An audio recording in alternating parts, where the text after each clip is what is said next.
I think we're good. Let's run an audio test first to start. Hey, Hey, welcome. Yeah, welcome back. Sorry about yesterday. We were running into issues, but well, we're back today, and hopefully everything goes great and runs smoothly. And uh, I'm super excited. We have a great show. Let's continue this. Let's get into this. so we're good to just start off with the official Xbox wireless headset reviews that dropped, right?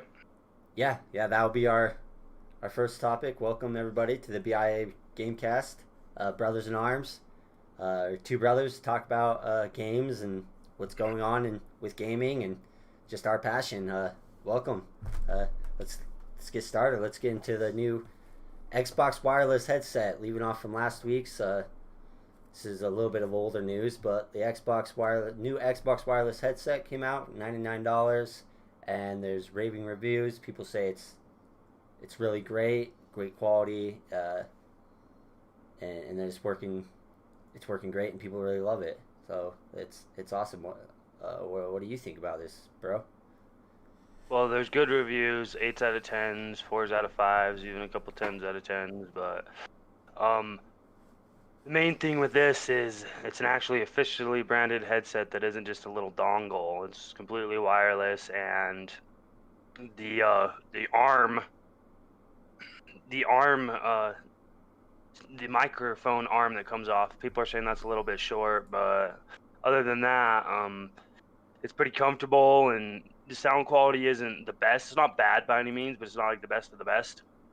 And you have Dolby Atmos for that. So we have Dolby Atmos free for 6 months, and then you got to pay a one-time fee of $15 for to add that headphone to Dolby Atmos for headphones. And so I think that the headphones, I'm thinking about snagging a pair, to be honest, but they're pretty much sold out everywhere. So it's pretty it's pretty interesting, and I want to do a review on them myself, to be honest. But Yeah, definitely. That'll be awesome. Yeah, it makes sense. It's like a lot of Xbox and their hardware is just it's flying off the shelves, and there's a very high demand and a very low supply of it. So if you want to get one, you're probably gonna have to wait a little bit. Won't be as bad as the consoles, but just uh, keep an eye out, and I think we'll be able to snag one. Just uh, not too hard. But yeah, that's awesome that you plan on getting on. I have a headset that works great. Uh, it works really good. So at the moment, maybe I might look at it to do a backup as a backup because it would always be nice to have a backup. But I'd have to get some Bluetooth in my PC, a Bluetooth adapter, which I don't have yet. So to easily yeah, transfer it between my runs PC. on it runs on Bluetooth, and it runs on the Xbox wireless protocol. So you can use it on your phone, you can use it on your computer with Bluetooth, you can use it on consoles with Bluetooth. I mean, it's it's and switching back between the two, you can actually be on the Xbox wireless protocol and switch to the Bluetooth really quick. So it's very easy to be able to play on your Xbox and jump on your PC or jump on XCloud on your phone. Just quick and it's pretty smooth, seamless, and it's pretty awesome. I think that's what they're going for, is an Xbox official headset that you could play with on the go. That I mean, the battery life seems to be pretty good for the most part. It's not like super amazing, but What's battery life's good enough.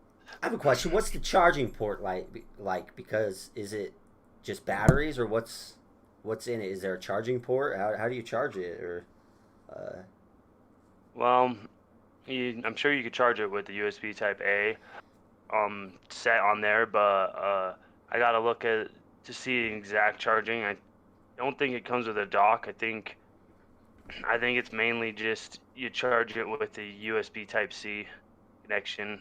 I mean, you don't have to have the Type C connection to use the headset, but to charge it, I think you do. And I think that's how you charge it.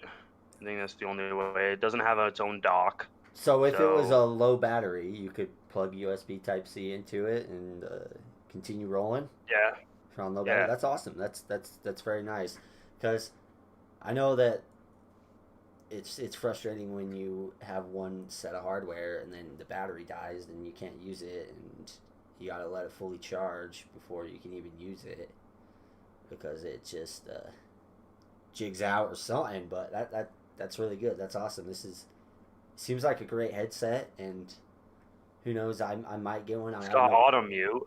Yeah, that's awesome. I'm not planning on getting it, but plans could change. So it's it's really a great. It seems like really a great headset, great deal, uh, and that's awesome. They're really putting out. It seems like Xbox is really putting out some great hardware, and uh,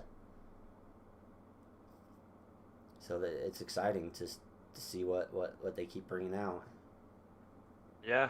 I mean, it is really exciting. You can change settings through the Xbox accessories apps on PC and as well as on Xbox. You can change settings on the accessories apps, and it uses the protocol on Xbox and it uses Bluetooth on PC. It's pretty seamless. People are saying that it's comfortable. People are saying that the dongles for switching between party and uh, voice chat and the volume and stuff are good. They don't seem cheap, but I mean, we could talk all day about headsets and What's the stuff. official name? What's the official name of this? What if Xbox anybody wireless headset. just an Xbox wireless headset? It's It that says Xbox wireless headset. That's it. that's it. Yeah. So if anybody wants Yeah. to find this themselves and get it, it's just Xbox, the official Xbox wireless headset, made by them. Not I don't know if they have third party deals, but just branded by Xbox. So yeah, if you want it, uh, go look that up and go get one if you can, if you got some in your area or whatever. So moving on, yeah, we don't want to spend forever on talk about wireless headsets, and especially it's an older topic, older news, but uh, so we'll be moving on to something that's really started to blow up, and lots of rumors going around of uh, and speculation of between uh, Microsoft and Discord in talks about possibly uh, selling and possibly being bought out by Microsoft. So there's that's a rumor that by The Verge, and that's really crazy. It's like, Discord's so big and it's like a main named gaming brand. It's really known for gaming and connecting gamers with each other. And I think Microsoft, it just makes sense for them, because that's kind of what their push is trying to do, is to get a little bit more in the community, and to do that is to have Discord would really help with that. Well, what do you think about this rumor, bro? I think it could be a good thing, but we'd have to watch and see what happens. Mainly, I know that Microsoft wants community on an application that has community. Like they were talking last year about buying TikTok, and Microsoft was actually in the process of acquiring TikTok, but it fell through. And also, they were recently interested in Pinterest, and that didn't work out. Um, Mainly, they want a community-driven social network that they can use for gaming as a gaming hub, or even just something to promote Xbox. I don't know. I mean, um, one thing we talked about yesterday when we talked about this, and no one could hear my audio, but that's okay. Was that Microsoft has been known in the past to acquire things and then just let them kind of fall down into the ground and not really build them up, or not let them do their own thing. I mean, we've seen Beam, and they changed it to Mixer, and Mixer, I don't think it wasn't that they weren't letting Beam and Mixer do what they wanted to do. I just think that they couldn't compete with Twitch. They tried to jump back in. They tried to jump into the game streaming, not game streaming like xCloud, but the streaming games and the social platform like Twitch, and you have YouTube and everything where you stream your games and video on demand and stuff like that. But it didn't quite work out, and they ended up shutting Mixer down because they just couldn't compete. I mean, it was a wake-up call with them in 2020 with the pandemic where they really couldn't compete, and they knew that it was just wasted money. But with a Beam wasn't very big when they bought them, and then they changed it to Mixer. And they had really good technology, and they were trying to do so much at once, and it just didn't work out. They even did a contract through Ninja to be Mixer only streamer, and even that didn't help as much as they wanted it to. So, but Discord by itself, it's a communications app that's already bigger than Skype. And that's another one. They bought out Skype, and Skype is having a hard time competing with Zoom now. But the Skype technology is still being used for Microsoft Teams and stuff, so that's good. I mean, Microsoft Teams is actually doing really well. But we'll see what happens with this. I mean, your thoughts that you were talking about yesterday, just reiterate what you said yesterday and Yeah. Yeah, well, I think what I kind of touched base on it, but my thought on it is that Discord is already known and it's big, and it's already has it's already established in the gaming community as a central gaming hub for millions of people. They use Discord, and they use Discord all the time to chat with their friends, especially over PC, and they use it over, and then the technology they have, and just the features. It's people prefer it over Xbox Live party chat, and so there's that kind of competition there, but it has its establishment. It's already established, and they've shown that they can run really well by themselves, and so Microsoft don't really have to do much. It's just, I think it's just a way to get more interaction with the community and be a little more part of the community, and maybe even hold special events with Discord and through Discord and party chats and giveaways, and like you were saying that they could even do a promotion with Game Pass and Discord Nitro, and which they already have a promotion with Discord Nitro and Game Pass, but that's a deal.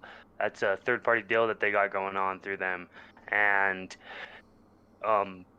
you have the ability to get a couple months free of Discord Nitro if you are a Game Pass Ultimate subscriber, and it's part of their perks program. Yeah, it's part of their perks program, and what more they might do with it, I don't know. I think Discord kind of has to, if they're going to be hands off, they kind of have to be established as their own entity, which means they have to make enough money that they're not pulling funds from other departments into a small little black hole, pretty much, just to boost their. So we'll see if this even happens. You know, keep an eye on it, and I think it could be a very good idea. But then also, it's Xbox and Microsoft. Who knows? They could screw it up. They could screw something that's been working really great, and I think it will be a sour taste in some people's mouths already, as it is. They could see that, Microsoft or Xbox doesn't really have a good track record of buying out things, like Mixer, Beam, which was Mixer, and then Skype, and then other things they buy out, and then it doesn't pan out. I don't want Discord to go away. That's something that's kind of a fear that I could see, that if it kind of doesn't work out and kind of doesn't do what they initially thought or want it to do, that they might just cut it. But I don't see that happening. I can understand the fear, but I honestly don't think that would happen if they did buy out Discord. I think they'd pretty much let them operate how they were operating, and they would just be able to help and fund them, where it wouldn't be one of those type of things where they're taking complete control. As long as they're able to keep their culture, as long as Microsoft can put the funding towards them without taking away funding and only give them more funding. And as long as it works for both parties really well, I mean, the whole Game Pass and Nitro idea, really like that idea. Um, but we'll see. I mean, maybe next month news will come out that they did buy them, or maybe we don't know. I mean, I think it would be awesome personally, but that's just because I like Microsoft, and I understand Microsoft in the past has had a bad rep when it came to a lot of things, trying to create monopolies. I know that they've had that in the past where they had to go through the Department of Justice because they felt like they were creating a monopoly or trying to in the um operating system scene and stuff.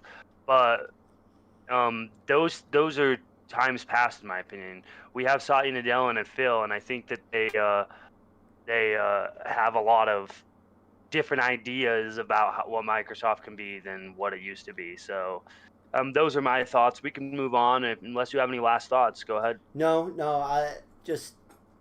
I think it could be a good thing, but we'll just have to wait and see. This isn't set in stone; it's a rumor, uh, but who knows? It may be true, and I think that they could really utilize Discord to their best advantage, and it could really help them and really boost them and really uh, get them embedded in the community and a part of the community.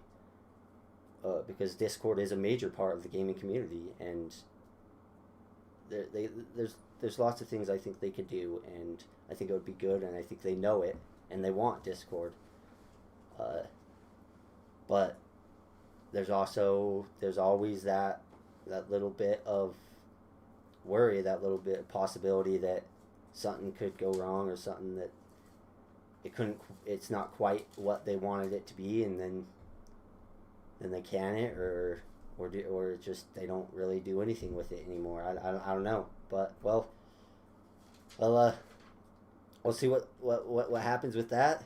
We'll stay tuned, and if you stay tuned with us, we'll continue to talk about that if it even pops Pans up out. again, even if it pans out. Yeah. But that's it for Discord. Microsoft buying Discord, is that happening? We don't know. But it's nice to talk about and speculate and to see the possibilities of the future in the gaming industry. So on more Microsoft and Xbox news, alongside with new headsets they released, they are actually going and they're bringing out 2 new controllers. So in the past there's been the black one, the shock blue, the pulse red, and then of course there's the white one, and now they have an electric green or yellow. It's like a Electric Volt. electric volt. Yeah, that's what it's called. Electric volt. It's like a greenish yellow. It looks way cool to me. I really think it. That's my favorite one out of these 2. And then the other one is a gray Camo red. Yeah, camo red. It's a camo red, and that looks awesome too.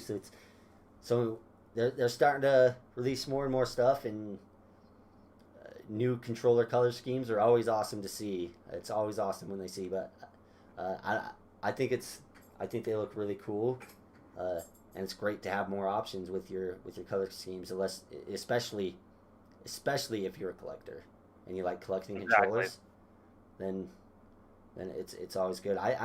The thing I want to know though is, when is the orange controller coming out? Because I know we've seen that on Phil Spencer's shelf, and that thing looks awesome, and it's just speculation, but I think that it would be coming out, but I wonder when. I wonder how far along until it comes out, because I would think the next, after seeing that, I would think the next color coordinated controllers they announced would be orange. Vibrant orange or whatever. Yeah, something like that. But what do you think of these new controllers? I think they're cool. I mean, I don't really care for the yellow and green one personally. I like the red one, the red camo one, the gray and red one the best. So if we talk about Xbox controllers, they kind of did a revamp on their controller. I mean, it's not like a PlayStation 5 revamp or anything. The new series controllers, they're called the new Xbox wireless controllers, and they've discontinued the old Xbox wireless controller that came came out with the Xbox One S and the Xbox One X, and they had a lot of different color schemes. You actually had the ability to go on Microsoft.com and create your own color schemes, and it was create your own type of controller, and then you'd pay them the $70 and they'd ship it to you. But they've got rid of that at the end of last year. Said for it to return sometime in the future, but right now they don't have plans for it to return. So at the moment, they've kind of started from scratch. It seems they have the Robot White that came with the Series S. They have the Carbon Black that came with the Series X, and then they had the Shock Blue that was out on day one just as an extra one to buy. Shock Blue one, I have that one. It's really awesome. I like it a lot. And then now they have then they released Pulse Red in not November, in February they released Pulse Red, and that one looks pretty good. Now they got the Electric Volt, which is a greeny yellow, and then they have the Daystrike camo. And there's actually something special about the Daystrike camo. I mean, it's cool. It's camo. It's red and it's gray and it's got that camo look. But the one thing to note with the Daystrike specifically is they actually added this grippy material on the bumpers all across the top of the bumper, instead of all their other new Xbox wireless controllers only has it towards the back of the bumper near the triggers. So they're actually testing that out to actually have changing where they're putting this little grip material. I mean, it's still got a matte finish on the other controllers, but they don't have the small little grips that they have.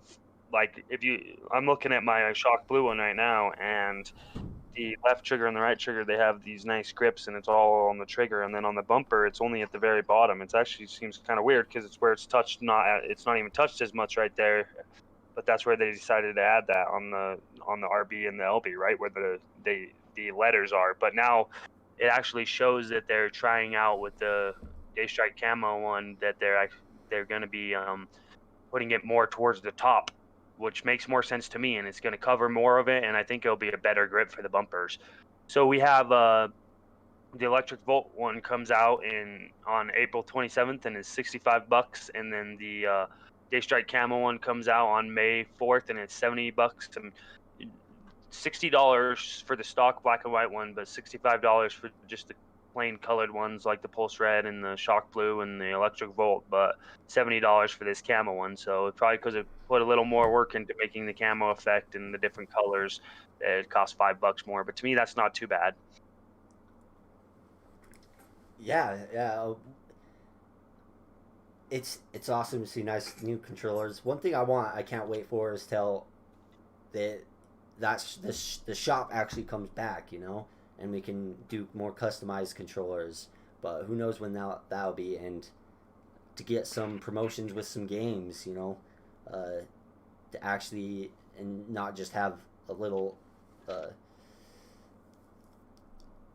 print over it or whatever, and it's actually engraved, would be legitly awesome. These special editions that maybe that you can kind of get with Game Pass perks, that you'll be able to have the opportunity to get special edition controllers that are in the store for limited times or something like that. It's exciting to see what they can do, and controllers are awesome, and I wish I had the money to collect controllers, because that would be legit, but it's just they're expensive, and gaming's already an expensive hobby as it is, so it's just all you need is that two extra controllers to get you through, and that's all I need. But yeah, I definitely want to get another controller, because I only have one at the moment, so it'll be nice to get a new your controller. Xbox One S all digital version. Yeah, it's older too, and don't have that share button. I need my share button. Share buttons and not as good latency. It's got really good latency on the new Xbox wireless controllers. One thing I did want to point out with what you were saying about special edition controllers, they are working with Xbox Pope and Outriders to make some special edition Xbox wireless controllers for Outriders, and those look really cool. They cost $70, and it's they're special edition custom collector editions, but that's something that they are doing. They are working with Xbox Pope to create cool consoles, to create cool controllers and stuff that they're doing out of house is with Xbox Pope, it seems right now. And if anyone doesn't know who Xbox Pope is, he does some really awesome artwork and stuff, and he does a lot of he'll make custom consoles for you guys, and he actually works pretty close with Xbox to make sure, and he's done PlayStation consoles, but he works pretty close with Xbox to make sure it's all good and that it's something that they're okay with, and it's not just something where he's trying to make money off of them. I mean, sure, he's making money off the side, but it's more like uh, a partnership in a way. Yeah, that's awesome. That's an awesome partnership with someone in the community and somebody that loves uh, customizing controllers and customizing consoles and to get we'll probably get some crazy consoles, and it's awesome. It's exciting, or crazy controllers, and I'm just waiting to see that one that just hits so perfectly, and like, I gotta get it. That's the one I gotta get, at least I this don't one. know. I think the orange one would be pretty cool. Oh, orange would be awesome. Vibrant That's for sure. orange. But I want a game. I want a theme to my controller, True. not just color. Oh, I'm sure there'll be a Halo Infinite themed controller and Xbox. I'm sure of that, but who knows? Yeah. We can move on from the Yeah. controller talk. That's everything with the controller. New controllers released. It's nice to see. But continuing with the news, we've got Microsoft is now bringing auto HDR. Xbox auto HDR features are now coming to the PC, so they're now going to be on the PC. Do you know when this is actually? Because I'm not quite sure. Is it like when that They're release starting update to is going to roll be? out. They're starting to roll out about support and testing for 1,000 PC games for auto HDR, and I don't know exactly when it's going to happen. I think it's going to be in a month or two, but at the moment, and this is more of a Microsoft thing than just a Windows thing. I think it will work with Steam as well. I think it's through the display feature and through the Windows feature set in the settings in Windows 10. I'm sure you have to have Windows 10 up to date, latest version of Windows 10 to take advantage of this auto HDR feature. It also makes me wonder if they can do any of this FPS boosting type stuff that they're doing with the Xbox Series consoles, if they're able to do that with any on the Windows 10 platform itself, and not just the consoles. I mean, because auto HDR, I didn't see them bringing it to the PC, but the news has been announced that they are going to.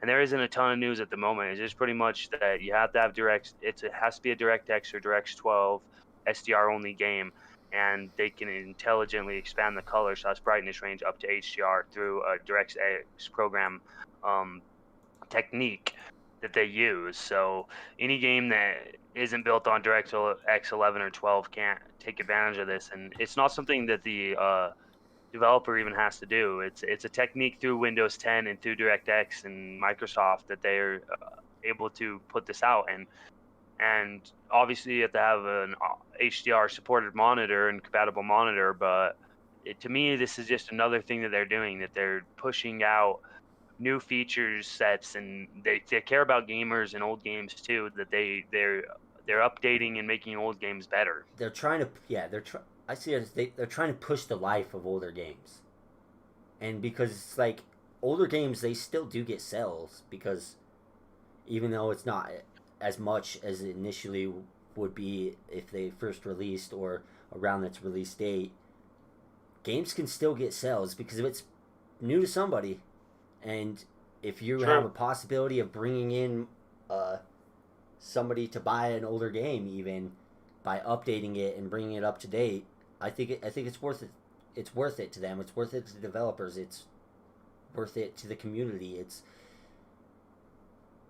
a great thing that I think Xbox is doing this, because they're really trying to keep the faith with their consumers and their customers and the community about when they say you buy your game once and you'll have it forever, and it's more than just that. You're not just gonna have it forever. You'll get updates forever. If it's not DLC, you'll get future updates to boost the game and make it look better, and make it run better throughout. even beyond its lifespan. They've showed that even beyond its when it's long gone and long out of people's minds or whatever, they could update it and then bring a resurgent back, and then it could bring sales. I'm pretty sure it does that. When I'm pretty sure that they get some sales, that it's probably worth it to them, that updating these older games and bringing back a little bit more of a hype onto them, like, oh yeah, I remember this, and then people go back and play it, and then there's talks amongst the community, and then somebody's like, oh, I never played that, wow, it's looking really good since it compared to its what it previously looked like. Maybe I'll jump in, it looks kind of fun. There's always these possibilities, and I think it happens enough, it happens enough to make it worth it for them. So it's not, I think it's, they don't just do it to be good to the community.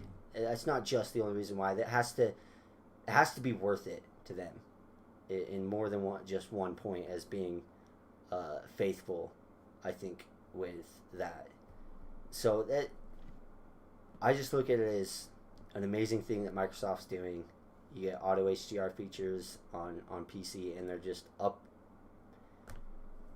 basically updating, bringing your older games to a more modern time, and to be able to take advantage of even the hardware, the new hardware you have, that it's not just going to stay the same old game, that through time and through technological advancements, it will look better and play better, and maybe even be a better game, and bring people into it. So it's awesome. Well, What do you think I'm about it? seeing people talk about Prey and turning these features off on their Xbox just to see what the difference it makes, because Prey has auto HDR and FPS boost. And I'm seeing people on Twitter, they're like, oh, I turned off the FPS boost and auto HDR feature because the option is there to turn it on and off if you want. And they're saying, like, it almost made it unplayable for me to go back and play Prey at 30 frames per second with no HDR, just a standard dynamic range. And it's crazy because people are jumping on Prey nowadays, and they're like, this is a great game. I don't know why I didn't play it before, but some of it could be that people don't, especially PC players, they don't like 30 frames per second. And if you have an HDR monitor or TV, you want to take advantage of that. If you want HDR, and on the right monitor or TV, it really pops. HDR makes the game look so much better. And the frames matter. I mean, HDR on monitor and 4K 60 HDR is going to be the standard for PC gaming, and it's standard for console gaming as well, 4K 60 HDR. So they got to try to keep up if they want to do what they're doing with PC and expanding PC player base and everything, they want to make sure that they are keeping up to par with PC as well. And that's why they're trying to keep Xbox Game Pass for PC and having those games. They're trying to put as many games in that service as well, and not just the console or the cloud, because it's an ecosystem. It's not just one thing. It's not just for someone who wants an Xbox. It's for someone who loves playing on PC and only plays on PC, as well for someone who just wants to play on the go.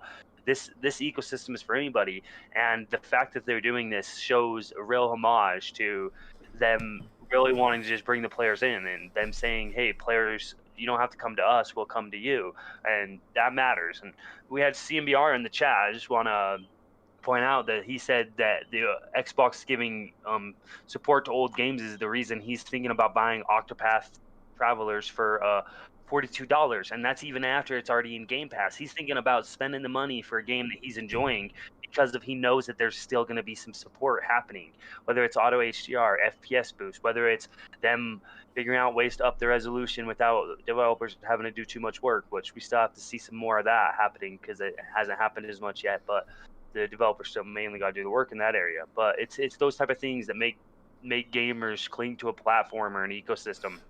It's not something where they're doing it in a way, they're doing it just for clout, but they are going to be making money off the back end, especially if these games go into Game Pass for PC, especially if they're in Game Pass for console, and you have these updates where auto HDR, FPS boost, it makes the games more people are likely to play those games, and more people are likely to subscribe to the service, so that they can actually make a difference, and it's not old games do matter. I mean, their back compat program has always been big. Like, they aren't just gonna let games die off, and the games still matter. I mean, just because the game released, I don't know, 5 years ago, 3, 4, 5 years ago, doesn't mean that the game is obsolete. I mean, we see people on Twitter all the time that are saying who plays old games, but then they're excited about initiatives that PlayStation does with PS Plus or Play at Home, where you get to play some older games, and it seems.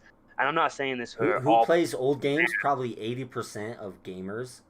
Exactly. You think it was like GTA 5, that's an old game. There's some people that just still they're still playing that and just that pretty much.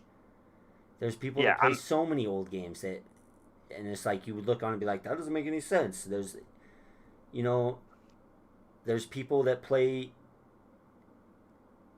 even older games because they don't like the new ones that released, even if it's a sequel that released. people who still have a PS3 and mainly play on that. Or an There's people who Xbox still have Xbox 360. 360 and mainly play on that. I mean, I'm not trying to throw shade at PlayStation gamers because I'm a PlayStation gamer. It's mainly this hardcore base that feels like they need to attack Xbox gamers for everything and anything that they say that, and they move goalposts. That they'll say who plays old games when Xbox has this back compat program and they're updating old games with the FPS boost, and it's those type of gamers where I just shake my head and I say, why? I mean, you're supposed to be a gamer. Why do you care if someone likes Xbox Game Pass and likes the auto I think HDR, the FPS it's boost the feature? hardcore gamers that don't realize that they're so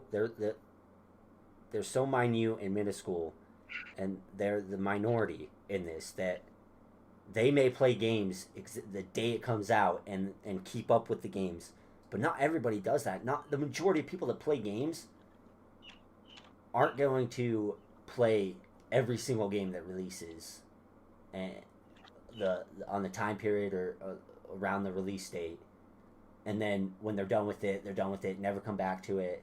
You know, they may not get to it until years down the line, years after it's released, or even if they do play it, they may not stop playing it until years after it's released. Just because it's an old game to you doesn't mean it's an old game to somebody else. Which right now, I'm playing a quote unquote old game. Is there such thing as an old game? Because it's probably it's new to somebody probably. It's true. Right now, I'm playing a quote unquote old game with. I mean, it's only 4 years old, but Zelda Breath of the Wild. I didn't start really playing that till this year, and I'm a little over 100 hours in. I'm loving the game, and yeah, there are frame drops. The Switch console isn't like the best of the best. There's frame drops and stuff, but to me, I still enjoy that game. Sure, it would be better to play at a consistent 30 or 60 frames and not 30 frames with some frame drops, but and to be able to play that game at 4K would be cool to see. I mean, it's all these different things. I mean, we're kind of getting in the weeds with Xbox and what they're doing with the old games and the player support, but I think it's awesome, and I think we do kind of need to move on from this auto HDR. It's a cool feature that's gonna be coming to PC. If you're a PC gamer and you have an HDR monitor, just know whether it's through the Microsoft Store and Xbox Game Pass for PC or it's through Steam, you have the ability with certain games that you're gonna be able to play HDR when it wasn't HDR implemented at first, and this is called auto HDR, and I think it's really awesome. Anyways, you want to take on the next topic? I just want to add one more thing to that, and what you say about, especially on PC, you know, because a lot of PC gamers, they have a PC and they'll play on 60 frames. They like that customization. They like the 60 frames, and older games that originally were 30 games now being boosted up to 60. As a PC gamer, you're more likely going to actually play that and not skip out on it because it's now 60 frames instead of just 30. But yeah, that getting a lot of it's fun to talk about. It's great to talk about what I like talking about older games, and I like talking about just games and gaming in general. Yeah, gaming in general, and it's great to see what Microsoft is trying to do for their fans and their customers. But after going on to the next topic we'll have is Mech Warriors 5. There's a new Mech Warriors coming out, Mech Warrior 5, and it's going to be launching. I want to preface this actually. doing more research, is MechWarrior 5 has already been released a while ago, but this is more like a DLC and Okay. a new type of title. It's called MechWarrior 5 Mercenaries, um, where it's more of a revamp on the MechWarrior 5 and a new DLC as well, where MechWarrior 5 was the last one to come out, and it's been dormant. People have been saying they wanted MechWarriors to come back, and that's all I'll say right now until you want to get through what you were saying. Sorry, I didn't mean to cut you off. No, no, no. It's good. I was just about to go to you see what you had to say about this because I'm pretty sure uh, you said you've been doing a little more research and diving into this. You know probably more about this than me. All I know is that there's the article on Windows Central, Reddit, and that they said the DLC, first DLC, and it'll be Xbox Series. Is it is it Xbox Series exclusive or? No, it's Xbox Series X, Xbox Series I'm S, talking and about. Xbox One consoles. Okay, It's Xbox it's One consoles Xbox as well. exclusive. Yeah, it's Xbox exclusive, but it is going to be on. It is going to be on PC, and it's going to be on GOG and Steam PC stores. So as far as console exclusivity goes, it is right now a console exclusive. And we did see Mech Warrior 5, the old version, come to Game Pass for PC. I was recently Mech Warrior 5, not Mech Warrior 5 Mercenaries, which is the new updated version that they're coming out with. Mech Warrior 5, just the stock version, the older version, did come to Xbox Game Pass for PC. And now Mech Warrior 5 Mercenaries is coming out May 27th, and there's no news of it coming to Game Pass at all. But it is exclusive to Xbox consoles when it comes to the console exclusivity, and it's going to be on GOG and Steam for PC store. So anyone who's excited to play Mech Warrior, who has missed Mech Warrior and thought, why can't we get a new Mech Warrior? Where, well, and I've heard this in the gaming community. I've heard people say it would be awesome to see a new Mech Warrior, and it'd be, why did they get rid of Mech Warrior? This is awesome. I want to play some more Mech Warrior and new Mech Warrior. Well, we're seeing new stuff with Mech Warrior this year. Yeah, it's great to see older games or get kind of additional added content, uh, and it's it's always nice to have more news just randomly pop up that wasn't kind of expected for uh, additional content on an older franchise that could bring you back and into playing it, and especially a beloved franchise. I think that Mech Warriors is. So Yeah, exactly. It's it's cool to see old franchise come back with a bang, and there's a trailer if you want to check it out. Mech Warrior 5 Mercenaries seems really cool to me, and I don't know if it's going to be a timed exclusive or not. I don't know if it will end up coming on PlayStation. I hope it does for PlayStation gamers. I mean, PlayStation 4 is still a massive has a massive community, and there's still a lot of people who game on PlayStation 4, and maybe they want to jump into Mech Warrior 5 Mercenaries and try it out. yeah, yeah, it's just like you said.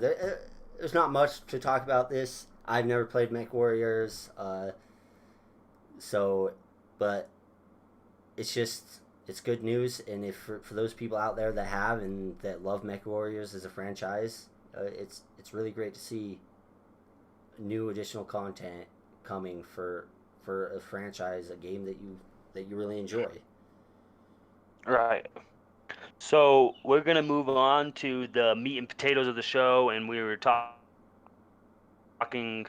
This is the topic that we ended up ending the show on yesterday because of the audio issues and the just everything that was going on with the stream, and we decided to postpone it till today and restart instead of just leaving my audio not there. So we're going to be talking about the Xbox March event, the March 26th. What we talked about a week and a half ago was correct. It was a March 26th event, and it's an ID at Xbox Game Showcase. It happened yesterday. I tuned in. I pretty much watched the whole thing. It was 3.5 hours long. It was on Twitch. It was mainly Twitch streamers that did the show. It was through Xbox at ID, and they interviewed one person at Xbox And other than that, it was just game developers. So this was a big game developer showcase for indie games, and there were a lot of games shown, a lot of news that came out with it. What did you like about the show? What did you enjoy? I mean, did you like the show? I liked it, but for me, it was more like a 5 out of 10 when it came to the how it was shown. I mean, I wanted games hitting on all cylinders one after another, and I was kind of sick of the interviews. Just being in the game showcase, in between games is kind of what I didn't like, and I enjoyed the games that were shown though. But what about you? What did you like, and what did you enjoy? Well, yeah, I didn't watch the full thing. I tuned in like halfway through it when they were on when they were getting to death's door, and that was the first thing. And so when I tuned in to it, what I saw was death's door, like second extinction, Stalker 2, uh, 12 minutes, and a lot of the other little trailers of games that they had in between there. But I didn't watch the full thing. I watched snippets and trailers.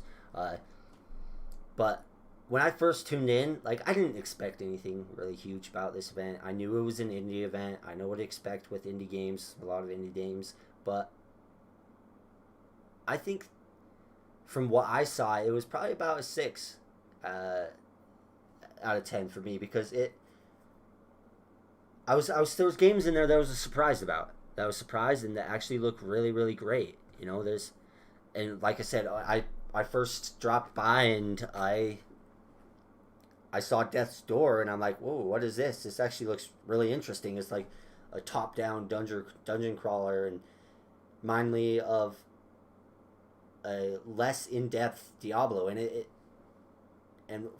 I kind of liked the developers a little bit, but there's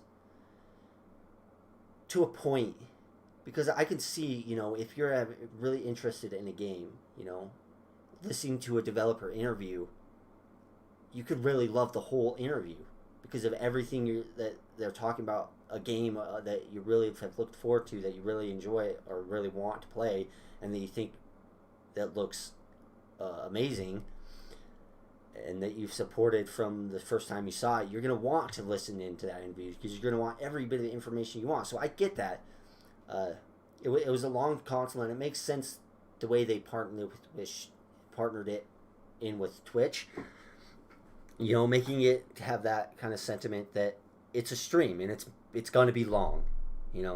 It's not going to be short, and they kind of told people to set their expectations, lower their expectations a bit for this, because there's no major things that are going to be announced, and it's a Twitch live stream. We're going through interviews with developers. It's going to be on the longer side.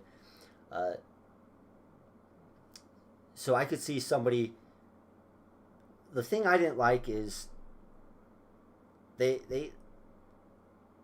pacing on some of them. Yeah, that's what I was thinking about. I think the best way to do it, something like this, is to have a schedule that people kind of know, so that they can, around this time they're going to be showing this game. I can tune in then, instead of teasing people and be like, we're going to show Stalker 2 or Tell Me Why. But first, and they keep doing that. Wasn't in there. But first, we're going to show you these games. Tell Me Why came out last year. Or not Tell Me Why. Yeah, it's 12 minutes. Not Tell Me Why. Ugh.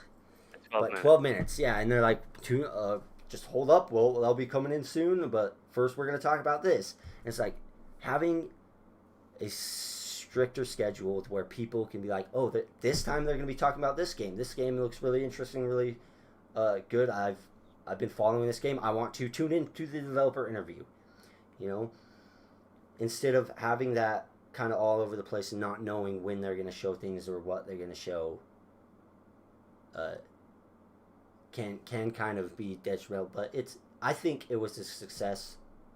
I look at it as a kind of a successful event, showing off your indie games, and it was nice to watch, and it was the games I looked at and I saw and came away from looked really interesting, and I think I'm actually going to be playing some of them. So it's, personally, in my opinion, I think it was successful, not a really hugely great show, but I think it was a successful show.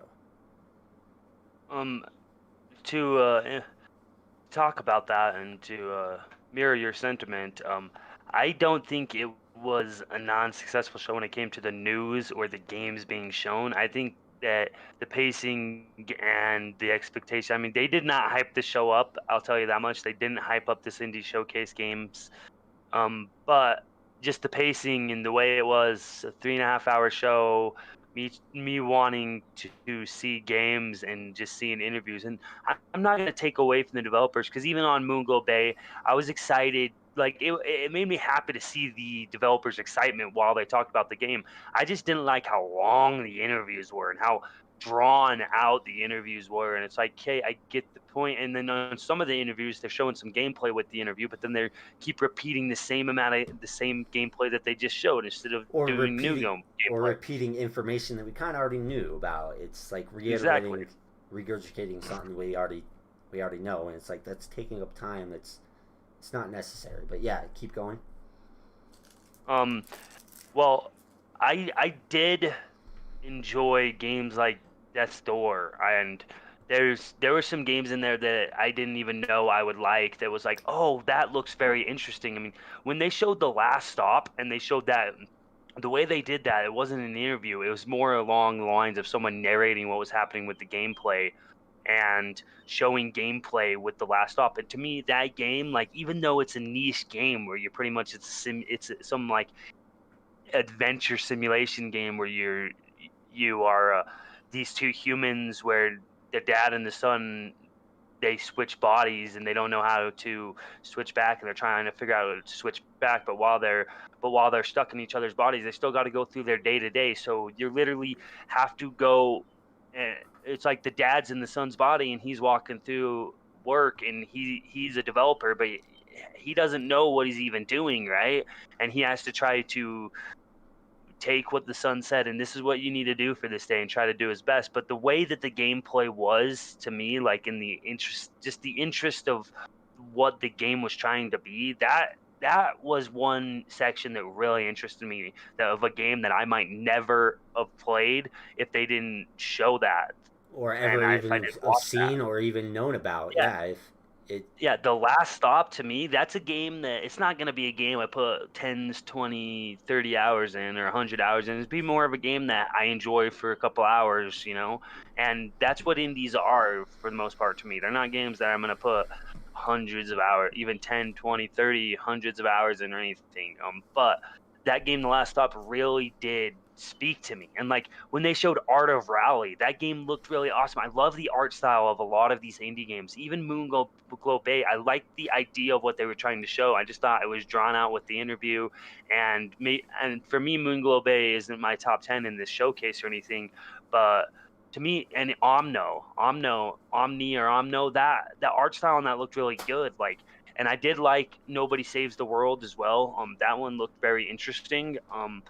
That one was a pretty long interview as well, and even 12 minutes, which I really have been interested in this game. You're on pretty much a time loop and stuff, and they talked about the game quite a bit, and some questions were answered.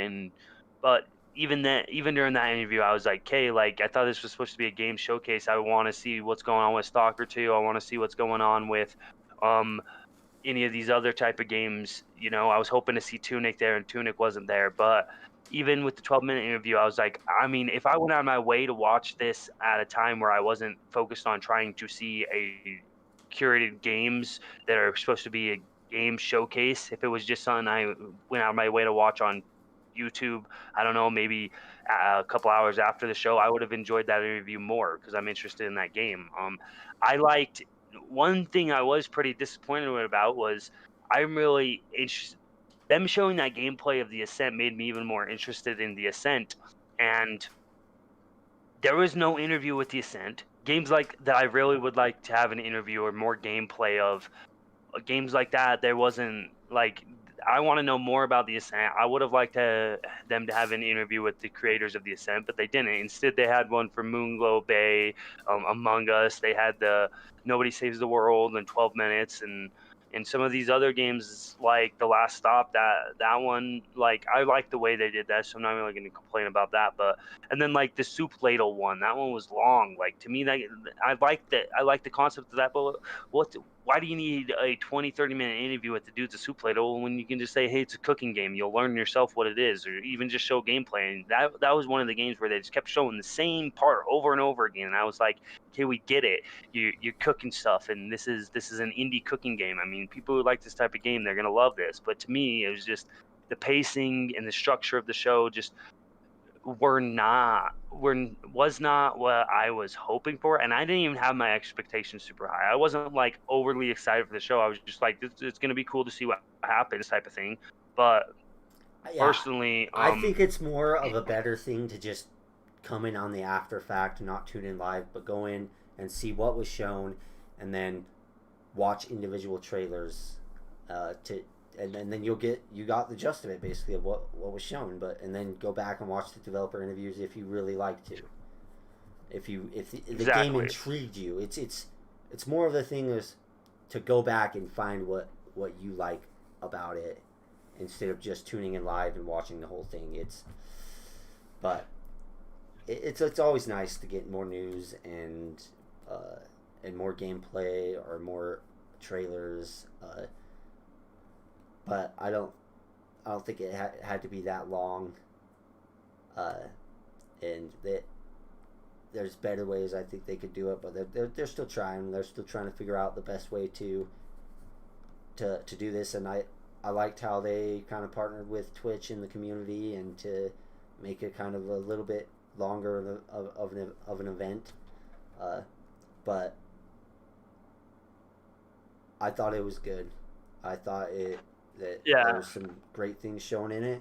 It just was a little long for my take, but a lot of the news and There's more to talk about with it, though. A lot of the stuff that came out about it, the news that came out because of it, is really awesome to go through and to look at. But watching the showcase live, that wouldn't be for me.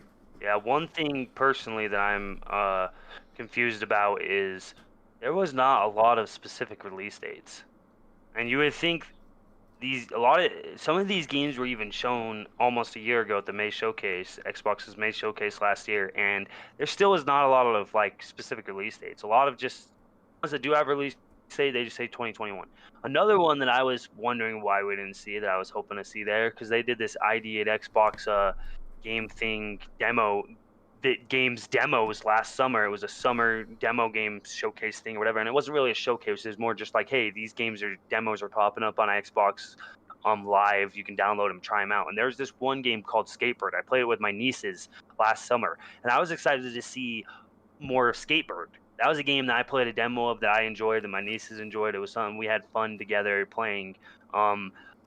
These birds that skateboard, and I was hoping to see that there. I didn't see that here, and I'm just wondering when these games come out. I mean, Stalker 2, to me, if you think about like the July showcase of last year, and one of the missteps, in my opinion, was everyone's excited, obviously, for the new game,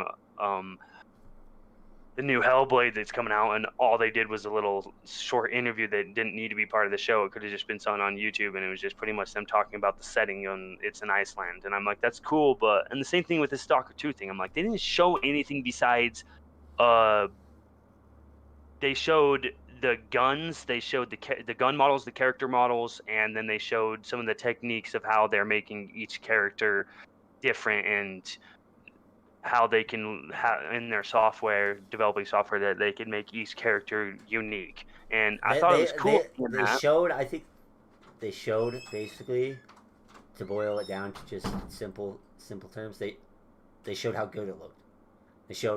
They reiterated, oh, Stalker 2, it's gonna look really, really good. It's beautiful. Look at these weapons, they look amazing. Look at these character models, they look really good. And then they talk about it, but I think we kind of already knew that Stalker 2 would probably look good, you know? But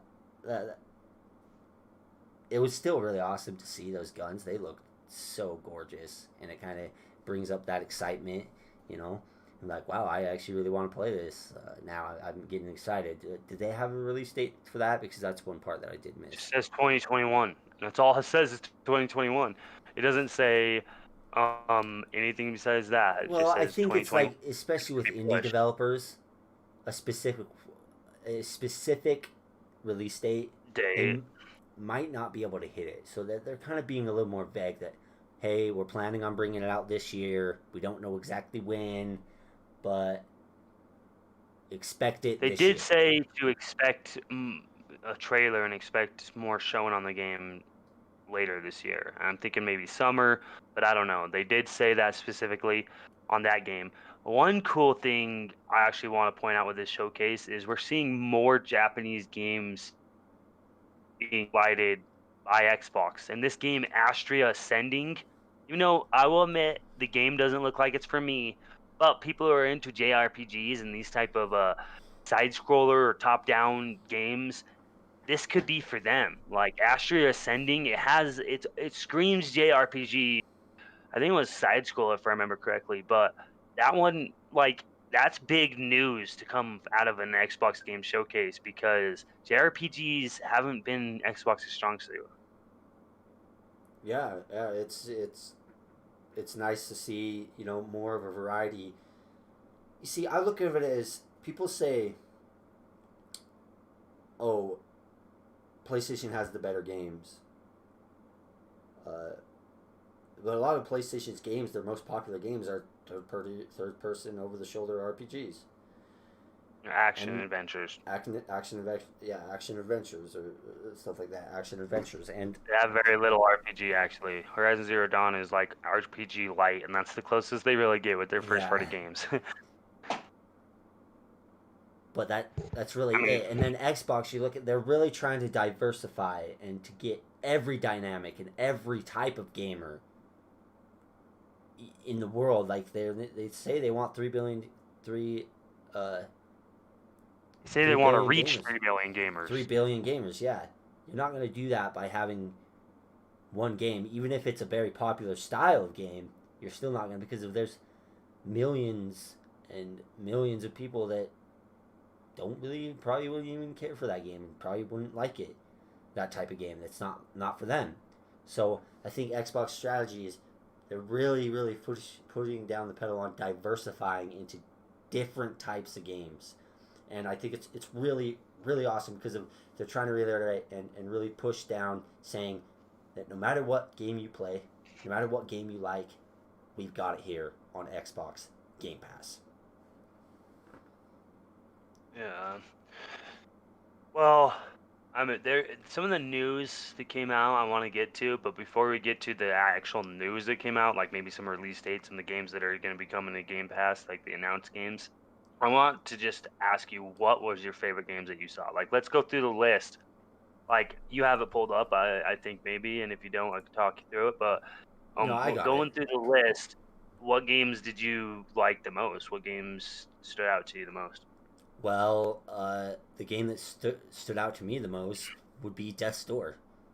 I am a Yeah. huge Diablo fan. I love Diablo, and Diablo 3 is one of my favorite games. And that style, and especially it's like it seems like the story, and it's a really interesting story that rooted in lots of lore, and it's a world that you can kind of dive into and be really immersed in. Uh, but yet it doesn't have a lot of these RPG elements and aspects where you have thousands of weapons you choose from and different variants, and it's kind of on the basic RPG elements. It has basic RPG elements, and I really like that. It looks like it'd be a simple, fun story experience, and I I also liked how they iterated on the achievements. Actually seemed like they were going to be achievements, like really difficult. Like you said, that one of the achievements, probably the hardest one, is the very first, when you first start out the game, you can get an umbrella and use that as your weapon throughout the whole game and beat the game using only an umbrella as your weapon, and you'll get an Dang. achievement for that. And that'll be, it's like, that's really freaking awesome. There's different ways you could play and go about it. It It really looks really changes the fun. replayability. Yeah, and especially I think achievements add replayability because then you go back and you can actually challenge yourself instead of just, hey, I played the game and beat it and now I have 1,000 game score because of it. Yeah. Well, Yeah, any other games? uh, like I said, Stalker 2 looked really, really good. Among Us new map, I'm super excited for. Uh, And Among Us is going to be coming to Xbox later this year. yeah, I know it is. I know. Uh, Nothing else really like caught my eye. Second Extinction looked interesting, but I don't know. Maybe play with some friends. You know, just stop by with some pop in, play with some friends. Uh, but it's not going to be a major game that I'm going to want to play all the time and really love. I don't know, but yeah, there's just a lot of games here and a lot of different types of games for no matter what type of gamer you are. There's something there for you, and Cool. that's to me that's what matters. So it started out with Exomecha, and Exomecha looks fun to me. I mean, at first, some of the stuff looked like some Halo ripoff stuff, but Exomecha looks pretty fun. The Ascent is probably my number one excited game out of this whole slew of games. Very, very excited for the Ascent. Omno, I thought had an interesting art style, and moving on, Void Train looked interesting. Lake, can't remember exactly what lake it was. Moonglow Bay, like more like a fishing simulator kind of. I don't know. Like I might try it out, but it's kind of hard for me to try certain games, and I have such a big backlog. But Hey, if I it's in thought Game Pass, the world built just choose an indie, a smaller true. indie game, and just be like, oh, I'm gonna play this alongside the bigger game that I'm playing at the moment. That's Well, what. Moonglow Bay. The thing about Moonglow Bay was I thought the atmosphere and just like the story building seemed pretty cool. Like I wasn't necessarily interested in it just being a fishing simulator. The art style seemed a little like kiddish to me, but what were you saying? Oh no, I was finished. I was finished. I was just letting you continue to Oh, okay. what you wanted to talk about. Just go through all the games that uh, that they announced and then the release dates that they have for them actually that we Yeah. actually know about. Well, I already talked about Art of Rally. That one looked really cool. Craftopia looked interesting. Like as a crafting game, like you can craft a bunch of different things. Rust Console Edition. This has been announced. This was shown off. That looks good. Uh, I thought Hello Neighbor 2. I mean, I'm not really into the game, that type of game or that game, but I did think I've played that Hello it's Neighbor. shown off pretty good, and it's coming to Game Pass. Yeah, Yeah. I've played Hello Neighbor, and it's not for me, but it's a fun little interesting game. You know, puzzles and try to figure it. Like a little bit of a challenge. It could be a little bit of a challenge. It kind of was for me to a point, but it's not my type of game. But for those that like a challenge and like puzzles, that it would be a great game. I think. Well, and Demon Turf actually had that was a demo trial that they're releasing out for Demon Turf here really soon, which I can't 100% remember what that one was about, but mainly Song of Iron looks really good. Song of Iron looks really really good. That's made by one dude, I believe. His name is Joe. Oh, that's cool. I Dang. was I was excited about Nobody Saves the World. That one looked interesting. And Lost Ed Idolins or Edolins. That one looked good. That one was like in the Middle Ages type. That one looked pretty good. Um, Second Extinction, they showed more on that. I really was hoping they'd show more on Bright Memory Infinite. They didn't. Yeah, yeah. We'll wait and see. Stalker Just gotta keep 2, waiting. 12 minutes, and The Last Stop. Those are the main ones for me. I like those. I mean, if anyone's interested, go to Windows Central, look up the games shown, and go look up trailers for them. If anyone's interested to just see like the best games. I mean, those are games I'll go down the list of the ones that have a release date. Among Us New Map 2021, Astria Ascending supposed to be 2021, Chivalry 2, that one looked good. Chivalry 2, June 28, 2021. Death's Door, summer 2021. Exo Mecha, August 2021. Exo 1, 2021. Last Oasis, March 26, 2021. Lawn Mowing Simulator, summer 2021. Moonglow Bay 2021, Narita Boy, March 30th, 2021. Now that was probably one of my least favorites in this whole showcase personally, was Narita Boy. Nobody Saves the World 2021, Omno, summer 2021. Rust Console Edition, May 21st, 2021, so about 2 months. Second Extinction is supposed to come out at the end of April, April 22nd, 28th, 2021. Song of Iron is supposed to come out in 2021. Soup Pot, August 2021. Stalker 2 says 2021. We'll see. The Ascent says 2021. I really hope so because I want to play that. The Wild at Heart, May 20th, 2021. 12 Minutes says 2021, and We Are the Caretakers 2021. All the other ones don't have release. So that's news on the games at this moment when they're supposedly supposed to come out. But 20 games coming to Game Pass. 20 of these indie games that they showed about 60 indie games, and 20 of them are coming to Game Pass. That's a third. That's crazy. We have Art of Rally is going to be coming to Game Pass for the Xbox Console Game Pass and Cloud Gaming Game Pass. Astria Ascending, Xbox Console and Cloud Gaming. Among Us is coming to Game Pass as well for PC and console. And Backbone's coming to Game Pass, Xbox and console. I mean, cloud and console.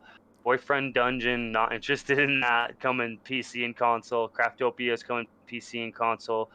Dead Static Drive's coming PC and console. Edge of Eternity's cloud and console. Hello Neighbor 2's cloud and console. Library of Ruana is cloud and console. Little Witches in the Wood, cloud and console. Moonglow Bay, PC, cloud, and console. Narita Boy, cloud and console. Nobody Saves the World, cloud and console. Omno, cloud and console. Recompile, cloud, PC, and console. Sable, PC, and console. Second Extinction is going to be optimized for Xbox Series X and S and is a console Game Pass. She Dreams Elsewhere, PC and console. Stalker 2, cloud and console with the Xbox Series X and X optimization. The Ascent, cloud, PC and console, as well as optimization. Undungeon, PC, cloud and console. Way to the Woods, PC, just cloud and console. The Wild at Heart is just console. So those are the 20 games out of the there are 23 confirmed games. Day one Game Pass games, and these are indie games. Day one coming to Game Pass, either for console, cloud, or PC. But that's out of 60 games they showed. I think that's pretty good. What do you think? Heck yeah, that's a lot. I mean, they're indie games, they're smaller games, but still, that's quite a bit. They're always making sure that there's a game in there for anybody and everybody, and that requires indies, smaller little indie developers that kind of are a little more minuscule and a little more out there, and not mainstream games that like huge AAA titles, you know. So smaller games are always good, and it's always nice to go and play a little bit of a smaller game, you know. These big, huge open world games that you sink 100+ hours into are fun and all, but sometimes it can be overwhelming, and it's a lot of time. And if you want a good, simple story that's compact in a nice time frame, that it's got good delivery and good gameplay and good story, I think there's a lot of indie games that deliver that, and you don't have to sink 100+ hours into a game to feel like you've experienced it all. Yeah, we're gonna be moving on from this Xbox ID Twitch showcase, and we do have a couple more Xbox topics specifically, but not too much. And then we're gonna be talking about some PlayStation news, and then some more broad gaming news to end off the show. But Xbox Game Pass for PC finally I mean, EA Play finally comes in Xbox Game Pass for PC when it was supposed to come out in December. Like, it's kind of crazy, and they didn't hype this up, and it just kind of news dropped, and they said it's here, and it was like weird. But what are your thoughts on that? Yeah, I play mainly on PC, and now I finally have it. So of course I'm happy. It's not True. bad. I've been waiting because I have a 1S, the all digital, the sad. I'm very sad with my Xbox sad. No, it's good. It does the job. It does what it needs to. But I mainly play on PC and to get a lot of these EA games.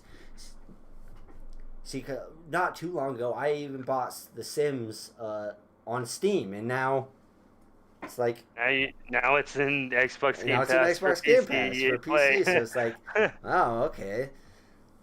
Yeah, I'm in the same boat. We bought Sims 4 for my wife. I bought her that on the Xbox console, and now it's in Game Pass. So, I mean, I bought the game. We played it before it was in Game Pass, and we can still play it. I mean, if It's EA nice to Play own the ever game. It leaves Game is, Pass. but you're Yeah. like, oh shucks, now it's in Game Pass. I didn't have to buy it. If only I would have waited. Yeah, I mean, there's always that sentiment, just like Control, like people who bought Control and then when it finally came to Game Pass, there's always that sentiment, but I think a lot of that is bigger games don't come to Game Pass day one for a reason. I mean, I'm not talking Microsoft first party games. I'm just talking about third party exclusives. And the reason for that is because they still want to get some game sales, and then it's just another boost in game sales as well as another boost in player base when you do add it to Game Pass after. But certain games like Outriders day one, I mean, that can make sense because they gotta get people in the game It's from day one. especially multiplayer games. Yeah, it could really you can really take advantage of that already player base, and especially new games that get added in. It's plastered on the front of it, so people that just enter in, looking at it like, oh wow, new games added in Game Pass. What's this? Oh, this looks interesting. I'll play this. And then they really end up liking it, and then they end up either buying it on a discount through Game Pass or keep playing it, liking it, and loving it, and then the news comes out, hey, it's coming out of Game Pass this month, and they're like, oh crap, I gotta buy it. So that there's lots of ways, because I know that happened to me with my friend Pedro. I was really enjoying the game, and then it got yanked out from under me, and so I was like, well, gotta go buy it now. So they Yeah, got and me if on it's that. worth it for you to buy, Yeah, it wasn't much. I mean, I wasn't getting the Game Pass discount, but it was worth it. It was worth it. awesome. Yeah, that's not massive news. I mean, Game Pass for PC, EA Play. We had EA Play came to Game Pass for console day one of the series console launch, and like I said, it's just main thing to me is it took like 3-4 months to finally get in there. I wonder what took so long because they were saying December, the beginning of December for Game Pass for PC, EA Play, and then it got pushed and to me that was kind of a little weird, but uh, I do like what they're doing with the EA Play and Game Pass. I do like the fact that you can play games like Battlefield 5. You can play games like the Star Wars, freaking whatever it's called. I mean, Star Wars Squadrons as well, but Star Wars Jedi Fallen Order, Titanfall 2, Need for Speed Heat. The new games don't usually come to EA Play until about a year after their release, so they're not doing new EA games. But you got a bunch of Madden games and all that stuff, and they're coming to Game Pass for PC now, and it's just more titles you can play on your PC through Game Pass, and it's making Game Pass for PC. They've moved out of beta. It's making it more of an actually more viable service on PC, and yeah, Yeah, it's awesome. That's a little bit smaller news. We kind of expected it, but now it's here. So let's enjoy it, and let's move on to the next one, the next topic. So yeah. what we got next would be talks about Xbox Game Pass Lite, an Xbox Game Pass Lite version. What would that be? What would that entail? And is that even a possibility? Uh, So talking about an Xbox Game Pass Lite, mainly what I was thinking would make sense was people who just want to play on the go, and they start thinking, hey, Xbox Game Pass, I have to pay $15 a month, and I have to buy Ultimate, which has Xbox Live Gold, it has console and PC, and all the different perk systems as well as cloud. But what if I just want to play on the cloud? What if I just want to play on the go? What if I don't have a PC? What if I don't have a console? What if I'm not into the whole broader ecosystem, jumping between console, PC, and playing on the go through the cloud? Um, People who would want that, maybe they have a Xbox Game Pass Lite for $5 to $10, and it just has cloud itself on there. That's mainly what I was thinking specifically. But you kind of bring something else to my attention, so go ahead with what you're thinking. Yeah. So when I looked at this and when I thought about this, it was a different thought for me. You know, it was like an Xbox Game Pass, a light version of Game Pass. So I was thinking this could be a way to get Game Pass on, say, the Switch. You know, where it is has that initial, like you said, just X Cloud only based, but Well, the issue with the Switch and just xCloud only is it'd have to be a curated games of just Microsoft games, and yeah, you'd see, have to be able to that's what I download. was been saying. That's what I'm saying. Xbox Game Pass Lite would be a version of Game Pass that's just Xbox's first party games, and I think that could be a way to bring Xbox to Game Pass to, say, the Switch. You know, it's a light version, because then that way they're not interrupting with any of the game sales on the Switch. You know, because if the game's on the Switch, but it's also on Game Pass, and Game Pass is on the Switch, people are just going to go to Game Pass and play it instead of buying it on the Switch. So my thoughts and what I thought about what Xbox Game Pass Lite would be a version, an XCloud version of Game Pass that's just the first party Xbox games. You keep saying xCloud, and the only issue with an xCloud version is that you can't play on the Switch. You'd have to play down through streaming for one, and the Switch's Yeah. Wi-Fi card isn't the best. To me, xCloud Game Pass Lite is completely different. Even if it was Well, on the Switch, you I would think do it can that. be. I think You can't the do thing xCloud on the Switch when you the thing is why I say can't connect to a mobile network. why I say that is because a lot of the first party games that they have, the only way that you're probably going to be able to play them on the Switch, on the Switch as powerful as it is through the internet and through xCloud, or else it's just going to be such a watered down version, and I don't think you'd be able to get like Halo 5, Halo Infinite, the Halos, Master Chief Collection. Master Chief Collection, you know, the Forza Gears games 5. running on pristine condition, running pristine on a Switch without xCloud doing a lot of True. the bulk of the thing. That's why I say it would have to be xCloud, because I don't think it would even be possible. But in order to do that, like you said, the Switch's internet capabilities, wireless internet capabilities, to be able to connect wirelessly, to have like your network, to be able to have internet on the go, on your Switch, just your Switch. It would have to be better version of it. It would have to be better and not so. Well, doesn't really work very well at the setup that they have right now for online games that to be able to play on the go. I think the possibility of Xbox Game Pass coming to any other consoles would have to be curated lists, like you're saying. But I mean, sure, if you did come in a PlayStation, if they would ever allow that, an Xbox Game Pass curated list of games, like let's say Bethesda games and Xbox first party titles, they would have to do download and not stream, or they could do both. Maybe you can stream the game if you want, or you can download the game if you want. But on the Switch, like just the game streaming in general, like I understand what you're saying with that. I just think mainly people use the Switch maybe on the go, maybe not as much docked, or maybe they do play docked only on Wi-Fi. But if they want to play a game on the go through Game Pass, they can't do that unless they create some sort of 4G card or some sort of internet access card through mobile networks on the Switch, and maybe they'll do that with an upgrade Switch. But I just don't see that happening.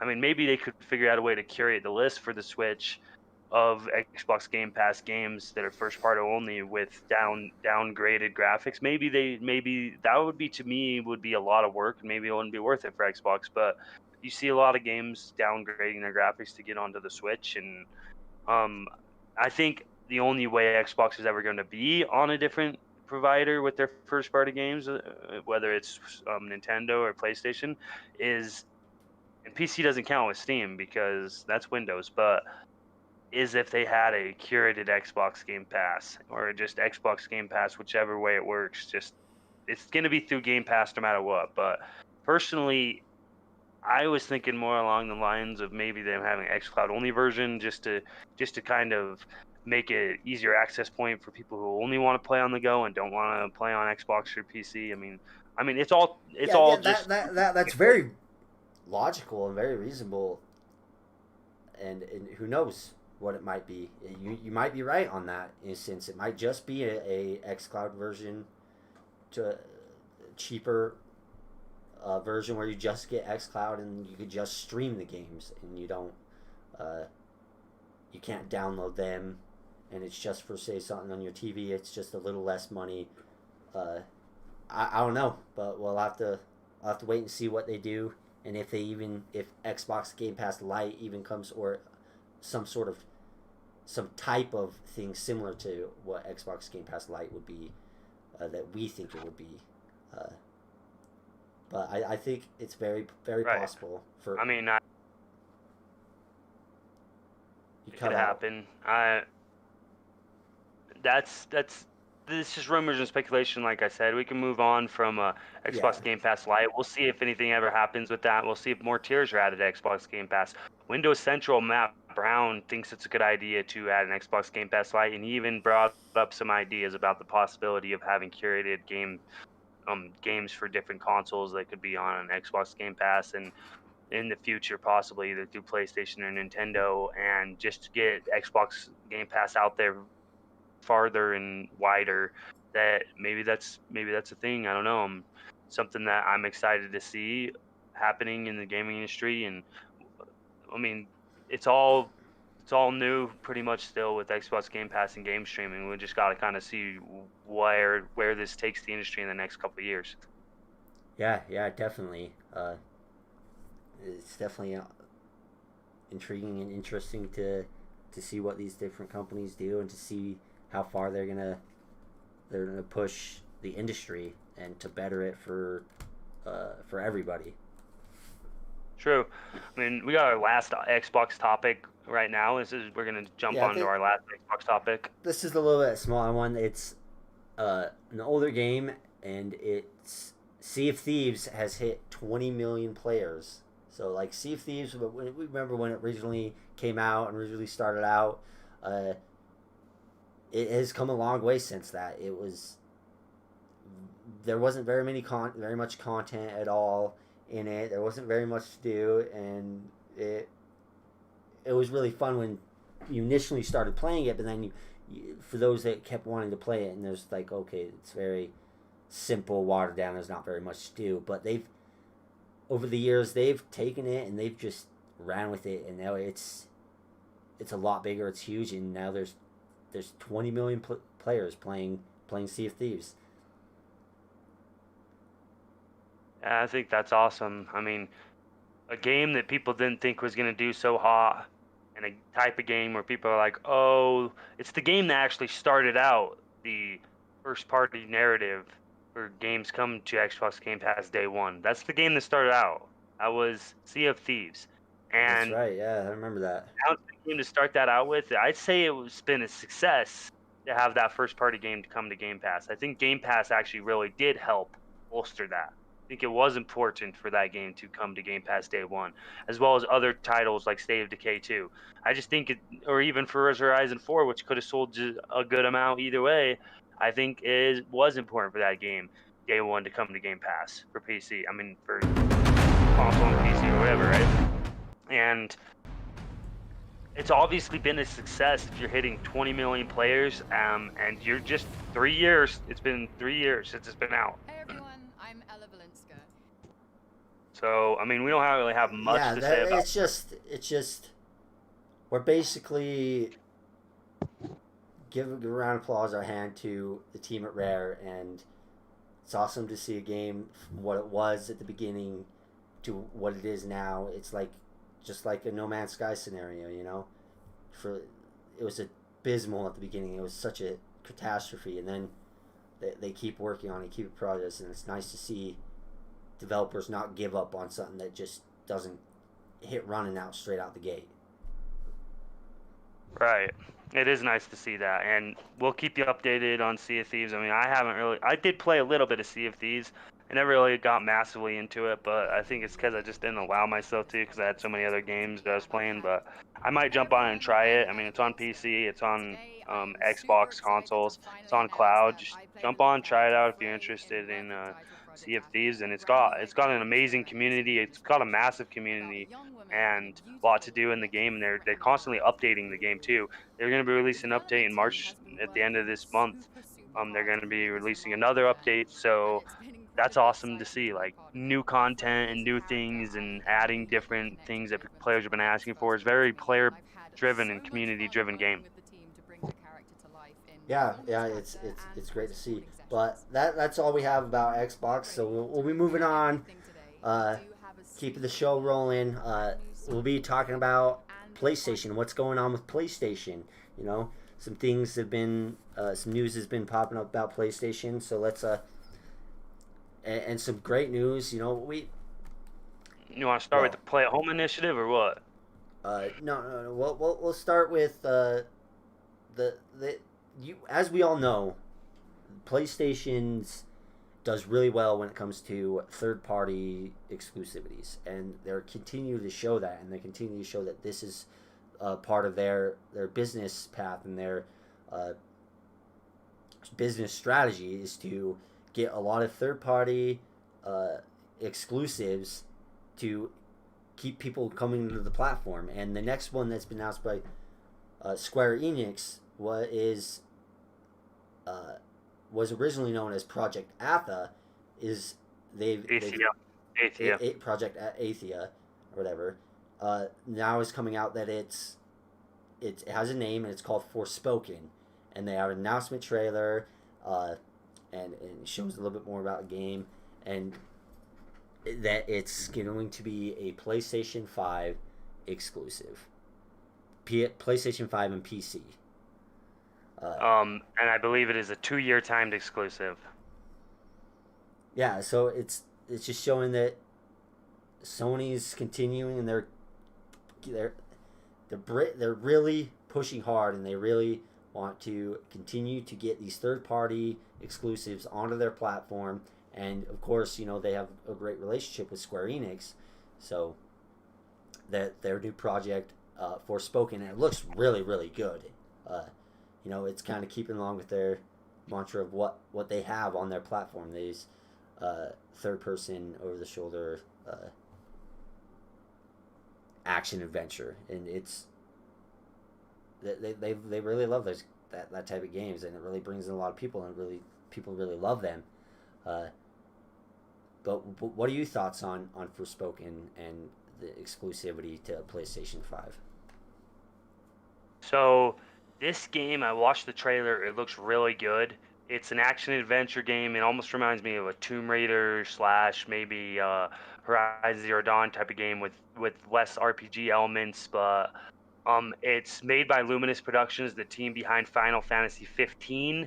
Um, and they're developing Forspoken. It's supposed to come out sometime in 2022. It was originally known as Project Athia. It was revealed in 2020, and it's going to be a 2-year time PlayStation 5 and Windows PC game, supposedly coming in 2022. So we'll see. But narrative driven adventure as well. Like it's very narrative driven.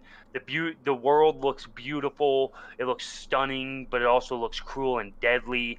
The land is called Athia, and we don't really know a ton about it, but this game looks really good. Like Forspoken, to me, like this is a Western style game. It's not an Eastern style game, not like a Japanese type of game.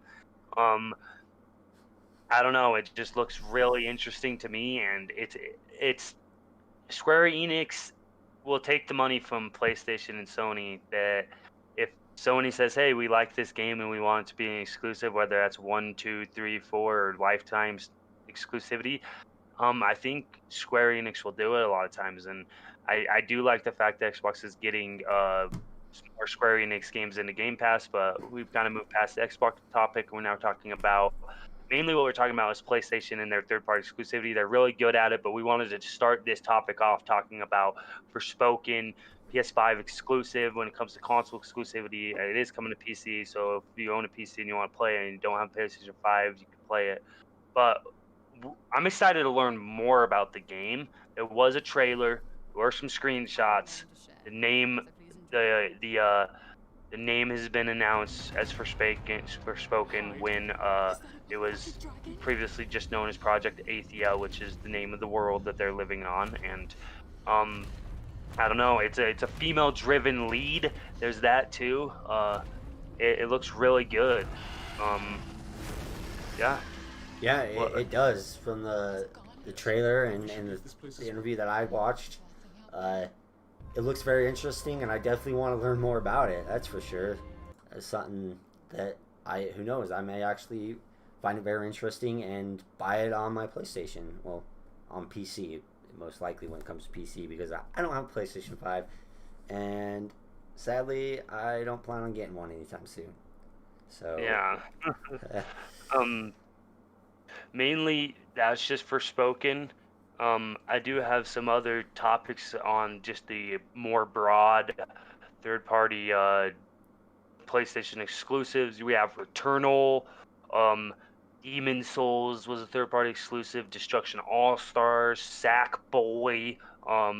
Games like these are being exclusive, as well as Final Fantasy 16, Final Fantasy 7, the remake, an exclusive. So much exclusivity that since April of 2020, Sony has spent 329 million on developing new PlayStation Studio games from third-party developers. That's in 1 year. Third-party exclusives, PlayStation and Sony have spent 325 million. That's a lot of money on PlayStation exclusives. Their third-party AAA exclusives, they matter to PlayStation, and this shows. And I mean, can Xbox do the same thing? I think they're trying to with buying up Bethesda and stuff, but I do think PlayStation at the moment is winning when it comes to exclusivity. When it comes third-party exclusivity, they're obviously still winning, and to me, this is a win for PlayStation. To me, Xbox should do the same thing. I think seeing Project Athia only on PS5 and PC, and knowing I probably don't have a PC to run it the way I want, makes me want to buy a PlayStation 5 because that game looks way good, you know? I don't know. I mean, it's crazy to see. It's super crazy to see that.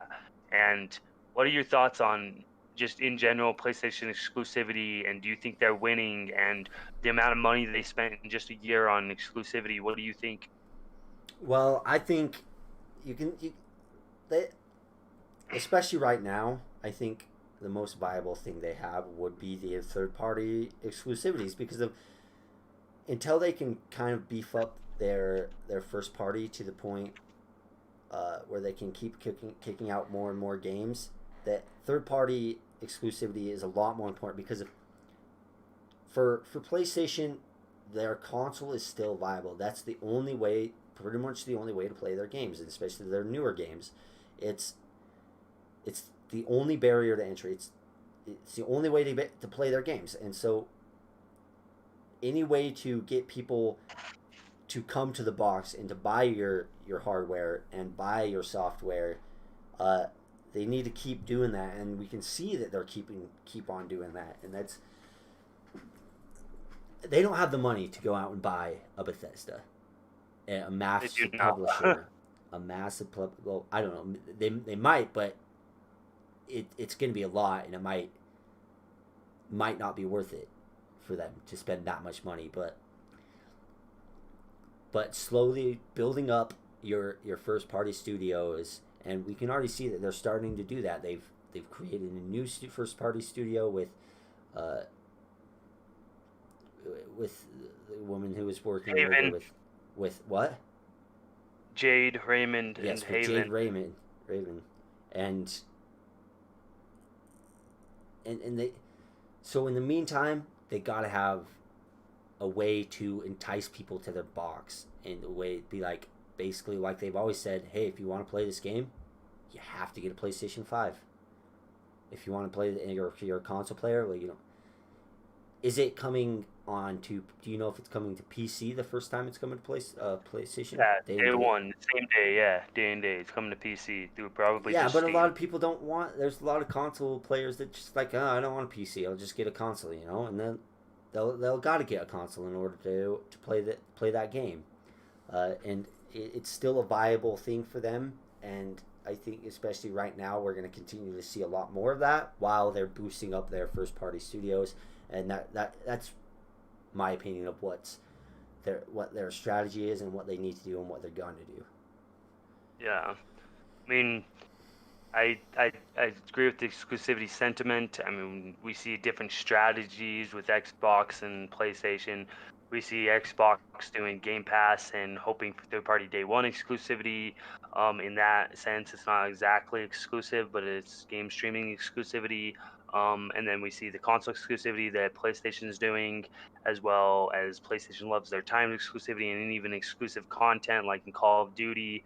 Um, I do want to talk about the Deathloop and that one other Ghostwire Tokyo. Those games are also exclusive to PlayStation. They're going to be coming on Xbox after at least Deathloop's after a year because Xbox now owns Bethesda, and Bethesda is making Deathloop and Ghostwire Tokyo. But those games are exclusive as well. They were talking about PlayStation was talking last year about or they were in talks that last year or the year before about getting exclusivity and probably timed exclusivity for Starfield. So that was some Starfield exclusivity that they were talking about, and that very well could have happened if Xbox didn't swoop up and buy out Bethesda. Um, Microsoft didn't swoop and buy out Bethesda. So we see. So to me, I don't love exclusivity because I think it makes sense in a business sense. I think with exclusivity, I would love to be able to play games anywhere and everywhere. I'd be able to play games only on my Xbox, sure. And I mean, and Switch, love to be able to play a bunch of games on my Switch. If like anything that is viable on the go, like I'm fine with Switch. I'm fine with first party exclusivity, but more when it comes to third party exclusivity, I start thinking like, well, you're third party. I understand they're paying you a bunch of money and it's business, but I want to be able to play the game on my Xbox and not necessarily have to pull out my PlayStation 4 or buy a PlayStation 5. But in a business sense, it makes sense because depending on how hyped I get for Forspoken, which it looks really really good to me, and it's my type of game, I think. And depending on how hyped I get for it, I might end up shelling for a PlayStation 5. I mean, I already want a PlayStation 5, but at the moment it's not in the cards. Um, Possibly I shell out money for a PlayStation 5 because of that game. So in a business sense, it's very, very awesome. But as for a consumer and player centric sense, it's not very awesome because not everyone has the money to just shell out $500 for a new console, and maybe they have an Xbox One or PlayStation 4, or maybe they have an Xbox Series or a PC that they want to play on. I mean, granted, this specific game is also coming out on PC with Forspoken, but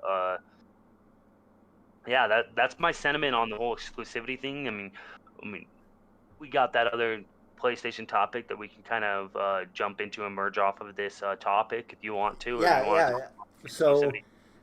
uh,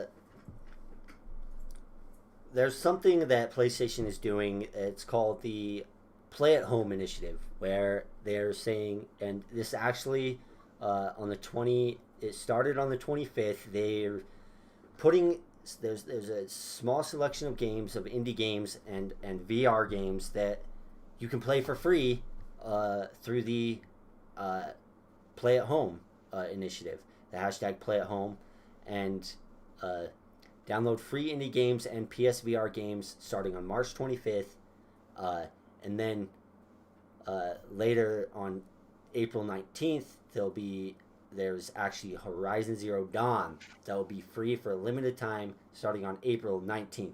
But as of today, well, as of 25th, 2 days ago, but today, here's the list of games that you can play for free, uh, with On on your PlayStation PlayStation 4, on your right? PlayStation 4. Yes, on your PlayStation 4.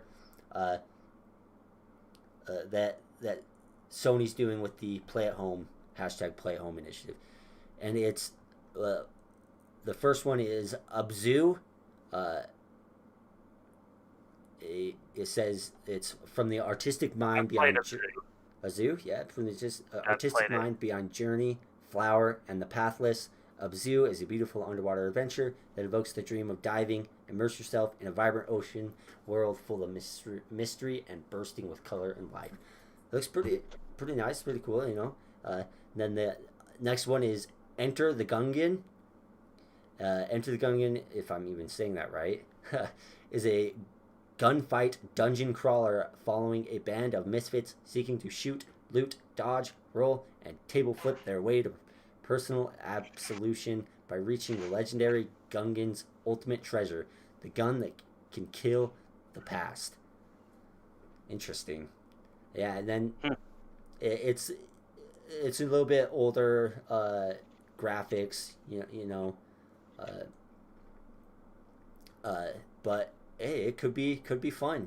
If it's free, go ahead and try it out. There's nothing stopping you. The next one is Res Infinite. It says prepare yourself for the ultimate version of Res, a thrilling journey of sights and sounds and shooting action, remastered and upgraded by members for the original development team, exclusively for PS4 and PlayStation VR. And Awesome. Is an there optional more? PlayStation VR. Well, yeah. Then there's also Subnautica. That's one that's Gungeon. It's uh, Gungeon. Gungeon. Yeah, Enter Gungeon. the Gungeon. Okay, and then Subnautica as well is one of them, and I think that's awesome. That looks like the type of game that I really enjoy and love. Who knows? Maybe I actually will go on my PlayStation and play it. It's free to play at the moment, so why not? Subnautica, if you don't know, you've crash landed on an alien ocean world, and the only way to go is down. Subnautica's ocean ranged from sun-drenched shallow coral reefs to treacherous deep-sea trenches, lava fields, and bioluminescent underwater rivers. The water teems with life. Some of it helps, much of it is harmful. So that's Yeah, I've heard Subnautica. Subnautica is pretty fun. There's some hype from PlayStation gamers and just gamers in general who own PlayStation that they're like, I would be able to play Subnautica free. I heard it was good. I heard it was good. I haven't played it. I might jump on and play it and try out Subnautica because of this. Yeah, it definitely too. Me too. Uh, why not? And then there's more. So moving on to the next one would be The Witness. The Witness is a single player game in an open world with dozens of locations to explore and over 500 puzzles. This game respects you as an intelligent player and it treats your time as precious. There's no filler. Each of those puzzles brings its own new idea into the mix. So it's a great game full of ideas. A puzzle game looks it's really cool. The Witness. Now, The Witness sounds very fun to me. Actually, it sounds like a game I would like to play. Yeah, yeah. There's lots of uh, different types of little games that look pretty interesting, pretty cool. So the next one is Astrobot Rescue Mission. Get a whole new perspective on platform games. Thanks to PlayStation VR, in this daring rescue operation, take control of Astro in a massive adventure to rescue his crew, where the PSVR headset puts you right in the thick of the action. Judge every jump with accuracy and be curious. There are lots of secrets to discover in your daring quests. So Astrobot VR, it's in a VR adventure. That's awesome. Astrobot's a big PlayStation IP when it comes Yeah, to indie type platformer type. Astrobot's big. yeah, that's awesome. And then moving on, the next one is Moss. Moss is a single player action adventure puzzle game and new IP from Polaric trailer made for the VR platform. In Moss, players meet Quill, a young mouse with dreams of greatness beyond the confines of her settlement. While exploring the woods, she finds a mysterious glass relic and an ancient magic is awakened. To me, it looks kind of like, you know, the cartoony Ori cartoony and like that type of platformer game, and it's it's a VR platformer. So I wonder if it's only in VR. Hmm. That looks really, really Possibly. cool. Yeah. And then uh, there's the next one is Thumper. Thumper is a rhythm violence, classic rhythm action, blistered speed, and brutal physicality. You are a space beetle, brave with hellish void and comfort a magical giant head from the future. Every crushing impact is interwoven with a pounding original soundtrack to reach synthetic bliss. You must go through rhythm hell. Huh, that seems interesting. I wonder if that's VR or if it's just regular or if it's both. I don't know. It doesn't really say from what I'm reading for. And then last that they've added on the 25th is a game called Paper Beast. Is experience a dreamlike odyssey in virtual reality, discover a wild ecosystem born from lost internet data, be the first to explore a world inhabited by exotic and surprising creatures, and shape your environment to overcome obstacles and puzzles. That's Unravel the Subnautica. no Paper Cool. Beast. Unravel the Paper Beast. mysteries of Paper Beast, a game born from the That's a VR imagination of Eric Cha, Another World from Dust. Yeah, that is a VR game. So that's it that they've added in. That's uh, 1, 2, 3, 4, 5, 6, 7, 8, 9 games, and then on April 19th, you'll get Horizon Zero Dawn that you'll be able to play for free. So that's 10 games for free as part of the Play at Home initiative, and that's pretty awesome. You know, they're trying something new, and So you have to have a PlayStation Plus subscription, or is it just as long as you have a PSN account if you're on the PlayStation Network? the PlayStation community. It's aimed to provide the PlayStation community with free games and entertainment offers to make the next few months a little more fun.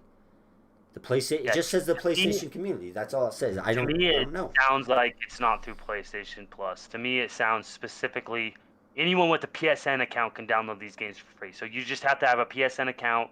You download the games for free, and literally, I'm gonna do this. This is actually very awesome. I'm excited for some of these, like Subnautica, The Witness. I don't have VR, so I probably only do those two. Maybe Yeah. Gungan, but it's to download and keep forever. And this is a limited time offer. That's that's to download and keep forever. So earlier this month, Sony gave away Ratchet and Clank, exclusive platformer and third-person shooter. Um, that was for free. It's to download and keep forever. It's part of their Play at Home initiative for 2021. So I'm gonna be jumping on my PlayStation 4. I'm gonna be downloading The Witness. And when does this end? Uh, I don't know. It just says March 24th. It might be a month to 2 months because it says April is available through April 22nd. So kicks off March 25th and is available through April 22nd. So you got. Oh, So it looks to me like Horizon Zero Dawn is only for a couple days that it's going to be on there.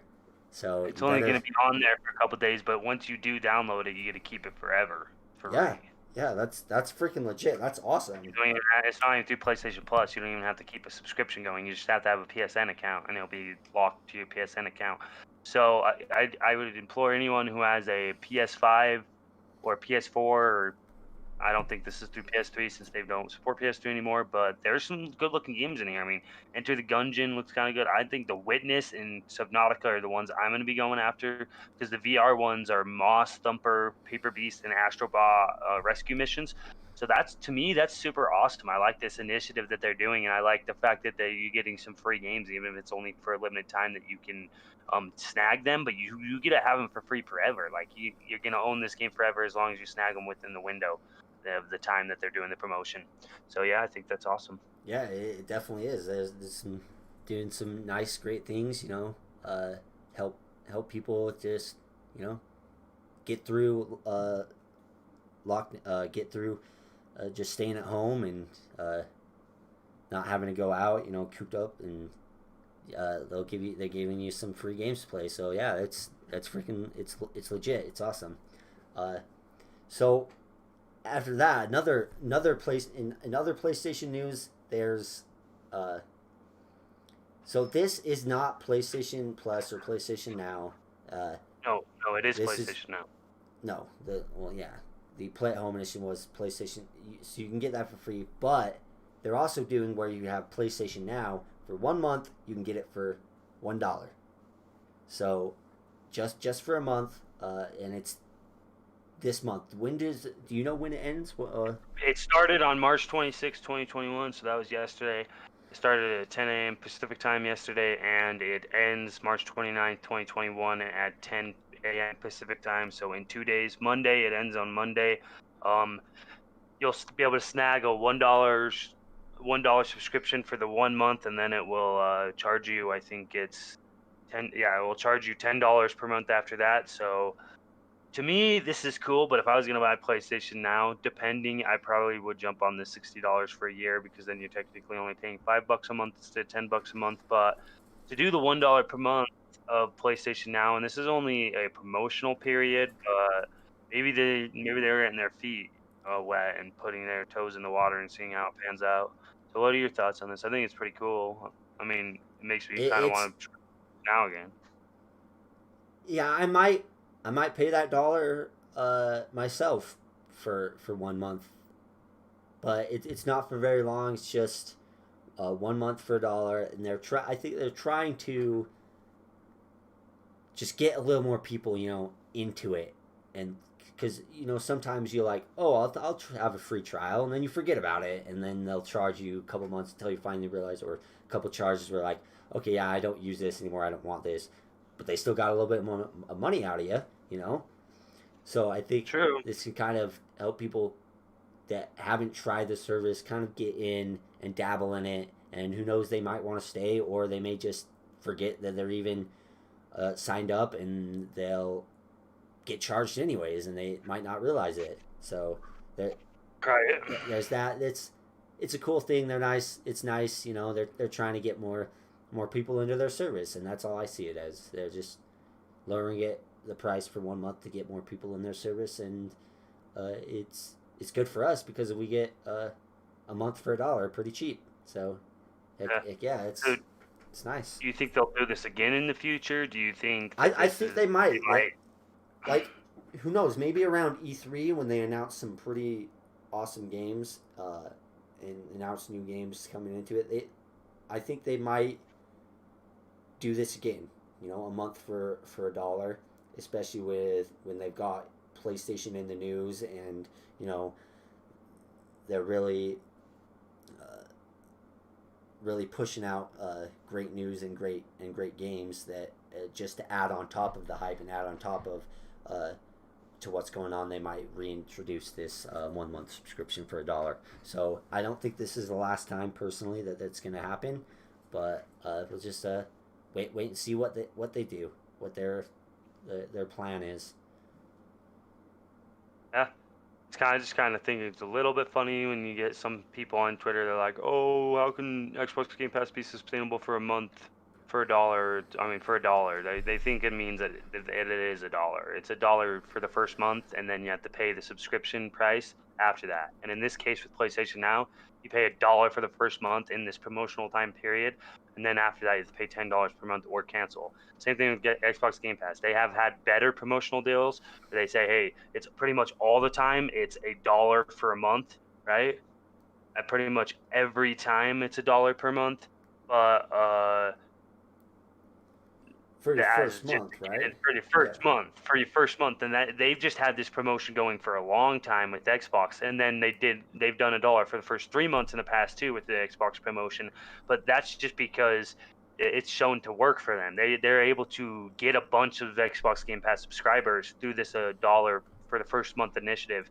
Where PlayStation Now, I think they're dipping their toes in the water. They're saying, "Hey, maybe we're going to try it for this time," and I think maybe they will make it a thing where for your first month, and it's only for your first month, and you can never do the $1 for the first month again because you've already done it. It's like when they say, hey, the first month is free of I don't know, Amazon Prime or something like that. It's how can people say, how can Amazon sustain themselves with Amazon Prime when they're saying the first dollar, I mean, that the first month is free? It's like, it's because that's a one-time thing. You have to create a whole nother Amazon account if you want to do that again. And in this same thing, you'd have to create a whole nother PlayStation Network account if you wanted to do it again. And same with Xbox Game Pass. You'd have to create a whole nother Xbox Live account if you wanted to do it again. I mean, it's $1 for the first month. I think it's awesome. Personally, I think they should do it for.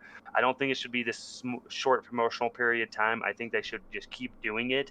I think they should have it as set at always. Hey, it's always going to be $1 for the first month for newcomers, and it's only for newcomers. I think a lot more people would jump in, and I think they'd forget to unsubscribe or just stay subscribed because they like the service. I think that is something that they should do, and they might do. I think this is just them dipping their toes in the water. I mean, that's pretty much it. Yeah, That's all I really have to say about it. Yeah, that's a great point. That's a great point. So, yeah, there's not much to really discuss about this. You know, it's nice, it's cool. You get 1 month for $1. But so we'll be moving on to some more topics. So the next one we have is, so everybody knows the iconic franchise Left 4 Dead. You know, and the creators of that are coming out with a new game, Back 4 Blood. You know, it's kind of like a reboot, reimagined. It's their baby, away from. They're separating themselves from Left 4 Dead because they don't own that franchise and they can't work on it, but they still love that type of game. They still really love making it, so they created Back 4 Blood, and it has been announced that it is getting a delay until October 12th this year, so, which isn't surprising. You know, lots of games are getting delayed, and I would, like I've said in the past many times, I would much rather prefer a game to get delayed and to release in its prime, and to release as the best product it could possibly be, rather than buggy and broken in the beginning and then it's done. What's done is done. So I'm glad. It's nice to see. It's nice to see that they're delaying it and not just releasing it and actually being like admitting, okay, this needs more time, or delaying it. But again, it is sad because that's a game that I'm kind of really excited for and want to play with my friends, and you know, and be really fun. Yeah, exactly. You know, but then again, I can wait. So I'd rather have the game come out complete instead of buggy and broken. But yeah, what do you think about it, bro? What I'm thinking is, well, first off, the game was first announced. I mean, talked about this in our podcast prior, but the first game was first announced in. I mean, there were rumors about it 2019, 2020, but it was announced at the Video Game Awards in December of 2020, and they had the alpha period at the end of December, and then they were planning on doing a beta period in March. I think they might still be doing the beta period, but I think that's what actually made them. I think they did the beta period, and that's what made them decided that they wanted to delay. But it was originally going to come out in June. It was originally going to come out June, I think 11th or something like that, and June 22nd. It was originally going to come out in June 22nd, and they've delayed it to October 12th. And they had a statement that they posted on Twitter that I want to read. It says, Turtle Rock Studios is working hard to make Back 4 Blood the best game it can possibly be at launch, and the team needs more time to do this. Therefore, we will release Back 4 Blood on October 12, 2021. We thank our community for its continued support and are excited to share that there will be an open beta this summer. So I guess they didn't end up having a beta that they were going to, but they decided to delay it. They were going to have a beta in March, but it didn't end up happening. It's glad to. It's nice to see that they're still doing that open beta. That they're still doing it and not just for that beta, because that wouldn't be a good sign if they weren't. Yeah, exactly. So, I mean, it's the latest in a number of delays. We had the Hogwarts Legacy, the Harry Potter RPG that was announced at the September showcase, the PlayStation September showcase last year, Hogwarts Legacy, Harry Potter RPG, and then Gotham Knights. Gotham Knights was a Batman game in the Batman universe that was supposed to come this year, and then they have pushed that to 2022. So these are some game delays, more broad gaming news you're talking about here. I know I'm excited for I'm not Left 4 Dead. I'm excited for Back 4 Blood. And I've been wanting to play it, and I was excited for the beta, and it's not happening, and it's okay that it's getting delayed. I don't think it's a massive delay. It's like 4 or 5 months, and I think they will be able to hit October 12th. I think it's for the better because I think they're trying to make this game the best it can be, obviously, and I would say, yeah. I mean, you have any thoughts? No, that's basically it. Well, we're coming on about the 2 hour mark. We're a little bit past 2 hours, so we'll get into what we've been playing and what we plan on playing. If that sounds good to you, bro, that's basically the gist of the topics of what we have this week, and so heck yeah. What have you been playing, bro? What games have you been diving into? I've only played one game. Yeah. Literally one game, and that's it, dude. Wow, it's devouring all your time, isn't it?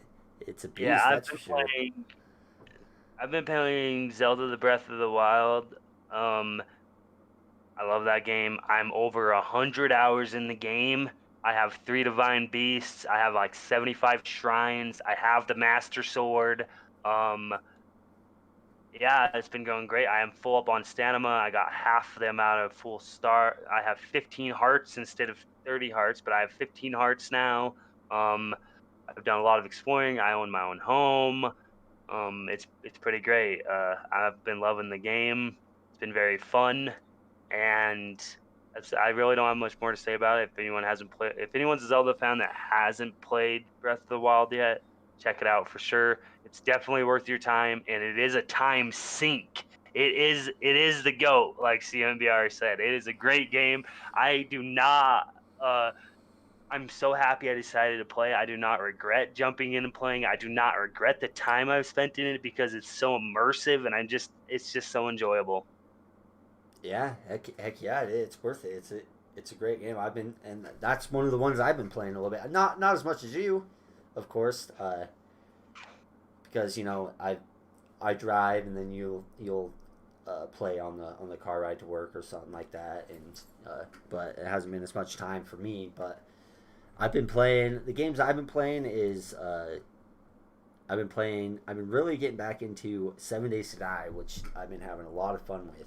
Uh, uh, and there's one game I've actually been playing, which is keeping on the zombie theme here, is Black Ops 4 Zombies. I've just been, playing a little bit of that because, Enjoying zombie. that?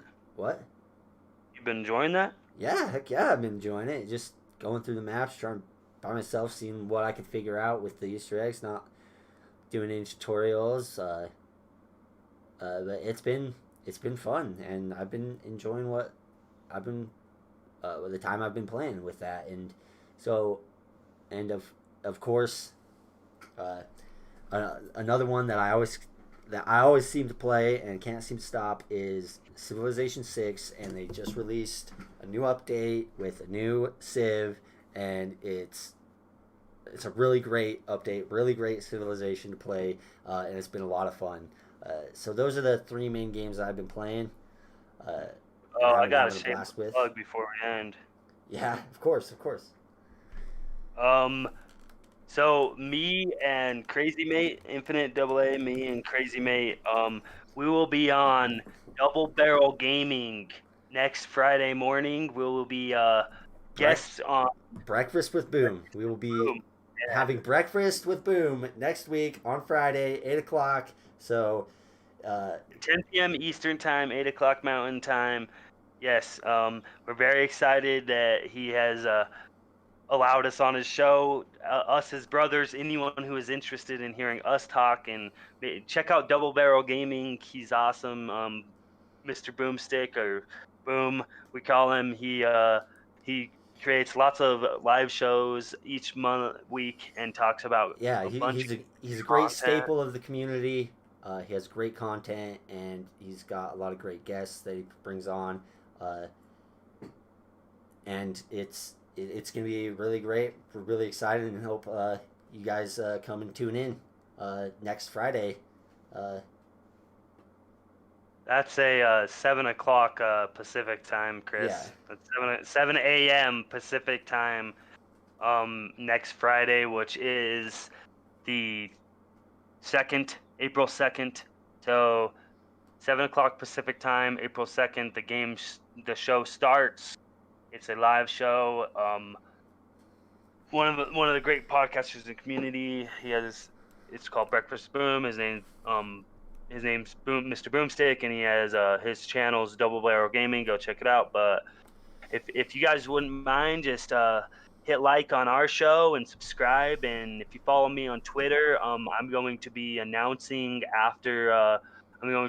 here in the coming days about me being me and Crazy Mate being on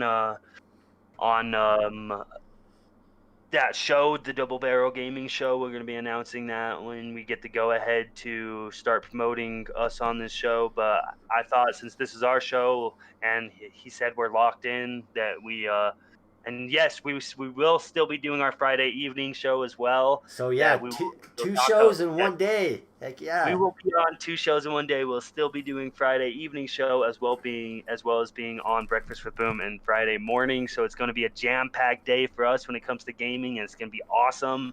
We're super excited. Share this out to anyone if you like it and you know anybody. Just share it out. We love interacting with the community. We love talking gaming, and that's all I have to say. So if you want to end it off, I'm Infinite Double A, and it's been nice talking to you guys. End it off, Crazy Mate. Yeah.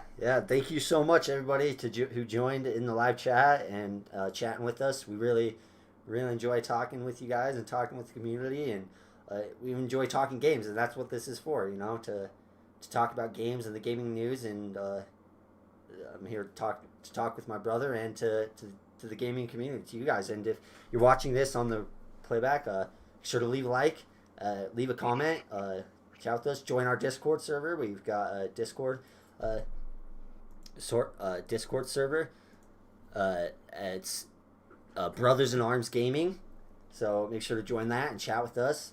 And we'll be back next week on Friday.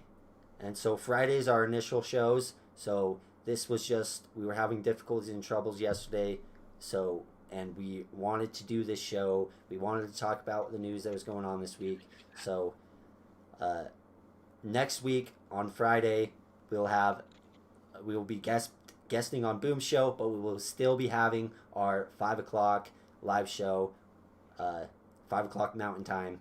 So be sure to come in and tune in and stop by and say hello and chat with us and talk with us. Heck yeah. Thank you so much, everybody, and we'll see you. See you next week.